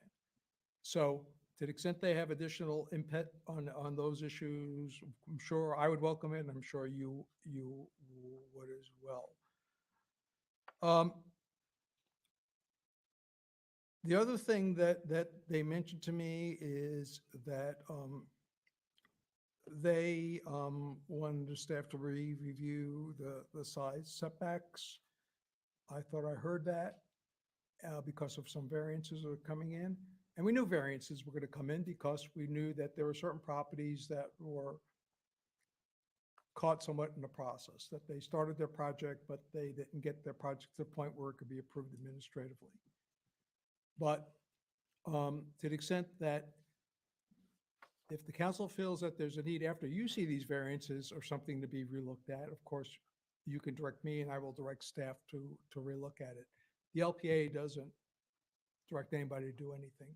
They just make recommendations. So I just want to be clear about that. And they said something about eliminating a field, and I don't know where that came from, but we have no plans to eliminate any fields as part of our redevelopment of Bay Oaks. So just so people don't leave in the meeting without having a better understanding of those issues. Yeah, I don't know where that business came from about the fields. That kind of caught me off guard too, but that's the first I'd heard about that. But anyhow, is there anything else, No, I Roger? just wanted to make sure that, those questions didn't go unanswered. Okay. I think another point that he made was that, wanted to know where the money from the fee increases for Bay Oaks were going, and it's pretty obvious that they're staying at Bay Oaks. Right. So the short version is that right now, let's assume that we don't do any fee increases and we don't augment the budget. Bay Oaks budget would have a shortfall and services or hours would have to be reduced. So our options are to give it more money. And there are two ways to give it more money. One is from increasing taxpayer support, and the other way is to adjust the fees. Or as I said, the alternative would be to reduce services. So concerning the fact that the fees have been changed in 10 years, year after year needs for more operating money, achieved our 75-25 split that we were aspiring to. Seems like an appropriate time to look at the fees. So we appreciate BORCAB's hard work in doing that and making adjustments that they feel are reasonable considering the circumstances. Okay. We'll move on. Town Attorney. John, do you have anything? Nothing. Just thank you for allowing me to appear by Zoom. Have any questions about anything, you know how to get a hold of me, but purpose of brevity, that's it. Brevity, I like that. Looks good on the silver screen there. Okay, council members' items. We'll start with you, Councilman Veach. I've got nothing. Councilman Adderholt, Nothing additional. Vice Mayor. Well, the thing that happened today where I asked to move the committee appointments up, that's happened with us on a regular basis, and we've been encouraging folks to show up and speak when we're asking to appoint them. So it just seems that putting it in the administrative agenda is not a good spot. I would suggest that we modify and add appointments to advisory committees, items, reports, and/or appointments up at the beginning of the agenda. It seems like a logical place to put it. That way folks come, they don't have to stay for the whole meeting. I like it. Is there any reason not to do that, Roger? No, sir. Okay, let's do that then. Good point. Anything else, Vice Mayor? No. Councilman Allers. Just one thing. I had a meeting last week with the owner of the beach bar, who's got some concerns with the house that was tore down next door to his establishment. So I met him over there and we walked around, and it appears that there's still a bunch of asbestos siding sitting on that site. I don't know if they were required to go through the proper stuff to take that house down and get rid of that asbestos siding, but there are very large chunks of siding still sitting in the sand is one of the issues. The other issue he has is the drainage. The way that it drains to between his property and that property. Sometime during COVID, when it was shut down, there was a dune planted on the back of that vacant property. Where it used to be flat, it has now grown 3 feet, which has grown into his property, and now the drainage goes directly into his building, whereas it used to go out to the beach and out to the Gulf like it has done forever. He said he's tried to reach out to the town, and he's not getting any help or any callbacks. So if it's possible to at least reach out to him, and maybe somebody could meet him, have a discussion. And My number or have. I'd be happy to meet anybody out there as well, because you can blatantly see it's an issue, and when it rains, and he was told he can't do anything to allow that dune to allow the water to run the way it is, so he's kind of stuck in a pickle. So I told him I would bring it up at the meeting today, and hopefully we can meet with him to see if we can Meet come up you with out there with him or have him call me, whatever is best, quickest conduit. All right, I'll get with you after the meeting, then we'll set up a time. Anything else? That is it. Geez, how do you get that job to do the site inspections at the bars on a, what was it, Friday afternoon, late? No, it wasn't. Oh, okay. All right. I just have the one item that I brought up earlier about what CellCab had voted on and passed, the recommendation of naming the Dan and Ann Hughes Loop down there at the Mount House. And it didn't make the agenda today, although it was supposed to. For whatever reason, it was missed. And so I just want to have, I don't know, John, are you still there? Is this Yes, sir. something that was going to have to come back to us in a resolution form or something like that? Or can we vote today to move this along and then? You can vote for us to order, sign and bring the resolution back for ratification at your next meeting, if that's your comfort level. I Is think- that, I is that think all right with I think everybody? What you're asking is, can we get it done today? Is that what you're asking? Well, 'Cause I'm comfortable with that. Well, I think what I'm hearing is that since it's not on agenda today, let's just assume it gets approved in September, then it's gonna be 2, 3 weeks till you order to sign or whatever versus if you tell us today, green lighted today, we'll order to sign today and you could ratify the resolution at your name. And my point, my reason for that is not so much to move everything along so quickly, but I want to be able to notify the family to give them time to make arrangements, travel arrangements, whatever they have to do to come down, if there's a ceremony of sorts. So that's really my reasoning. So if we can do that, if we can vote on approving this and ratifying it at the next meeting, that would, seems to me that would solve the problem. Yeah, and I've got no problem with go ahead and ordering the sign now if that helps move things along. Okay? Agreed. Yeah, I would too. Agree as well. So we don't need to vote. That's good enough. Okay, You should have pretty good confidence. very good. All right. That's all I have, except to report that I was over at the Florida League of Cities Convention last week over in Hollywood. It was the 100th anniversary of the Florida League of Cities, and it was a big deal. Town manager was there as well with his bride. And as always, it's a great thing to go to. I recommend to my fellow council members, next chance you get, you should really go to these. It's very inspiring. There are a lot of great sessions to go to and so forth, and not to mention all of our peers that you get to meet over there and speak with and so forth. So anyhow, it was a great weekend, and I'm glad to be back on the beach. So anyhow, if there's nothing else for the good of the order, I'll entertain a motion to adjourn. So moved. Seconded. Been moved and seconded. Any discussion? Okay, hearing none, no objection. We're adjourned at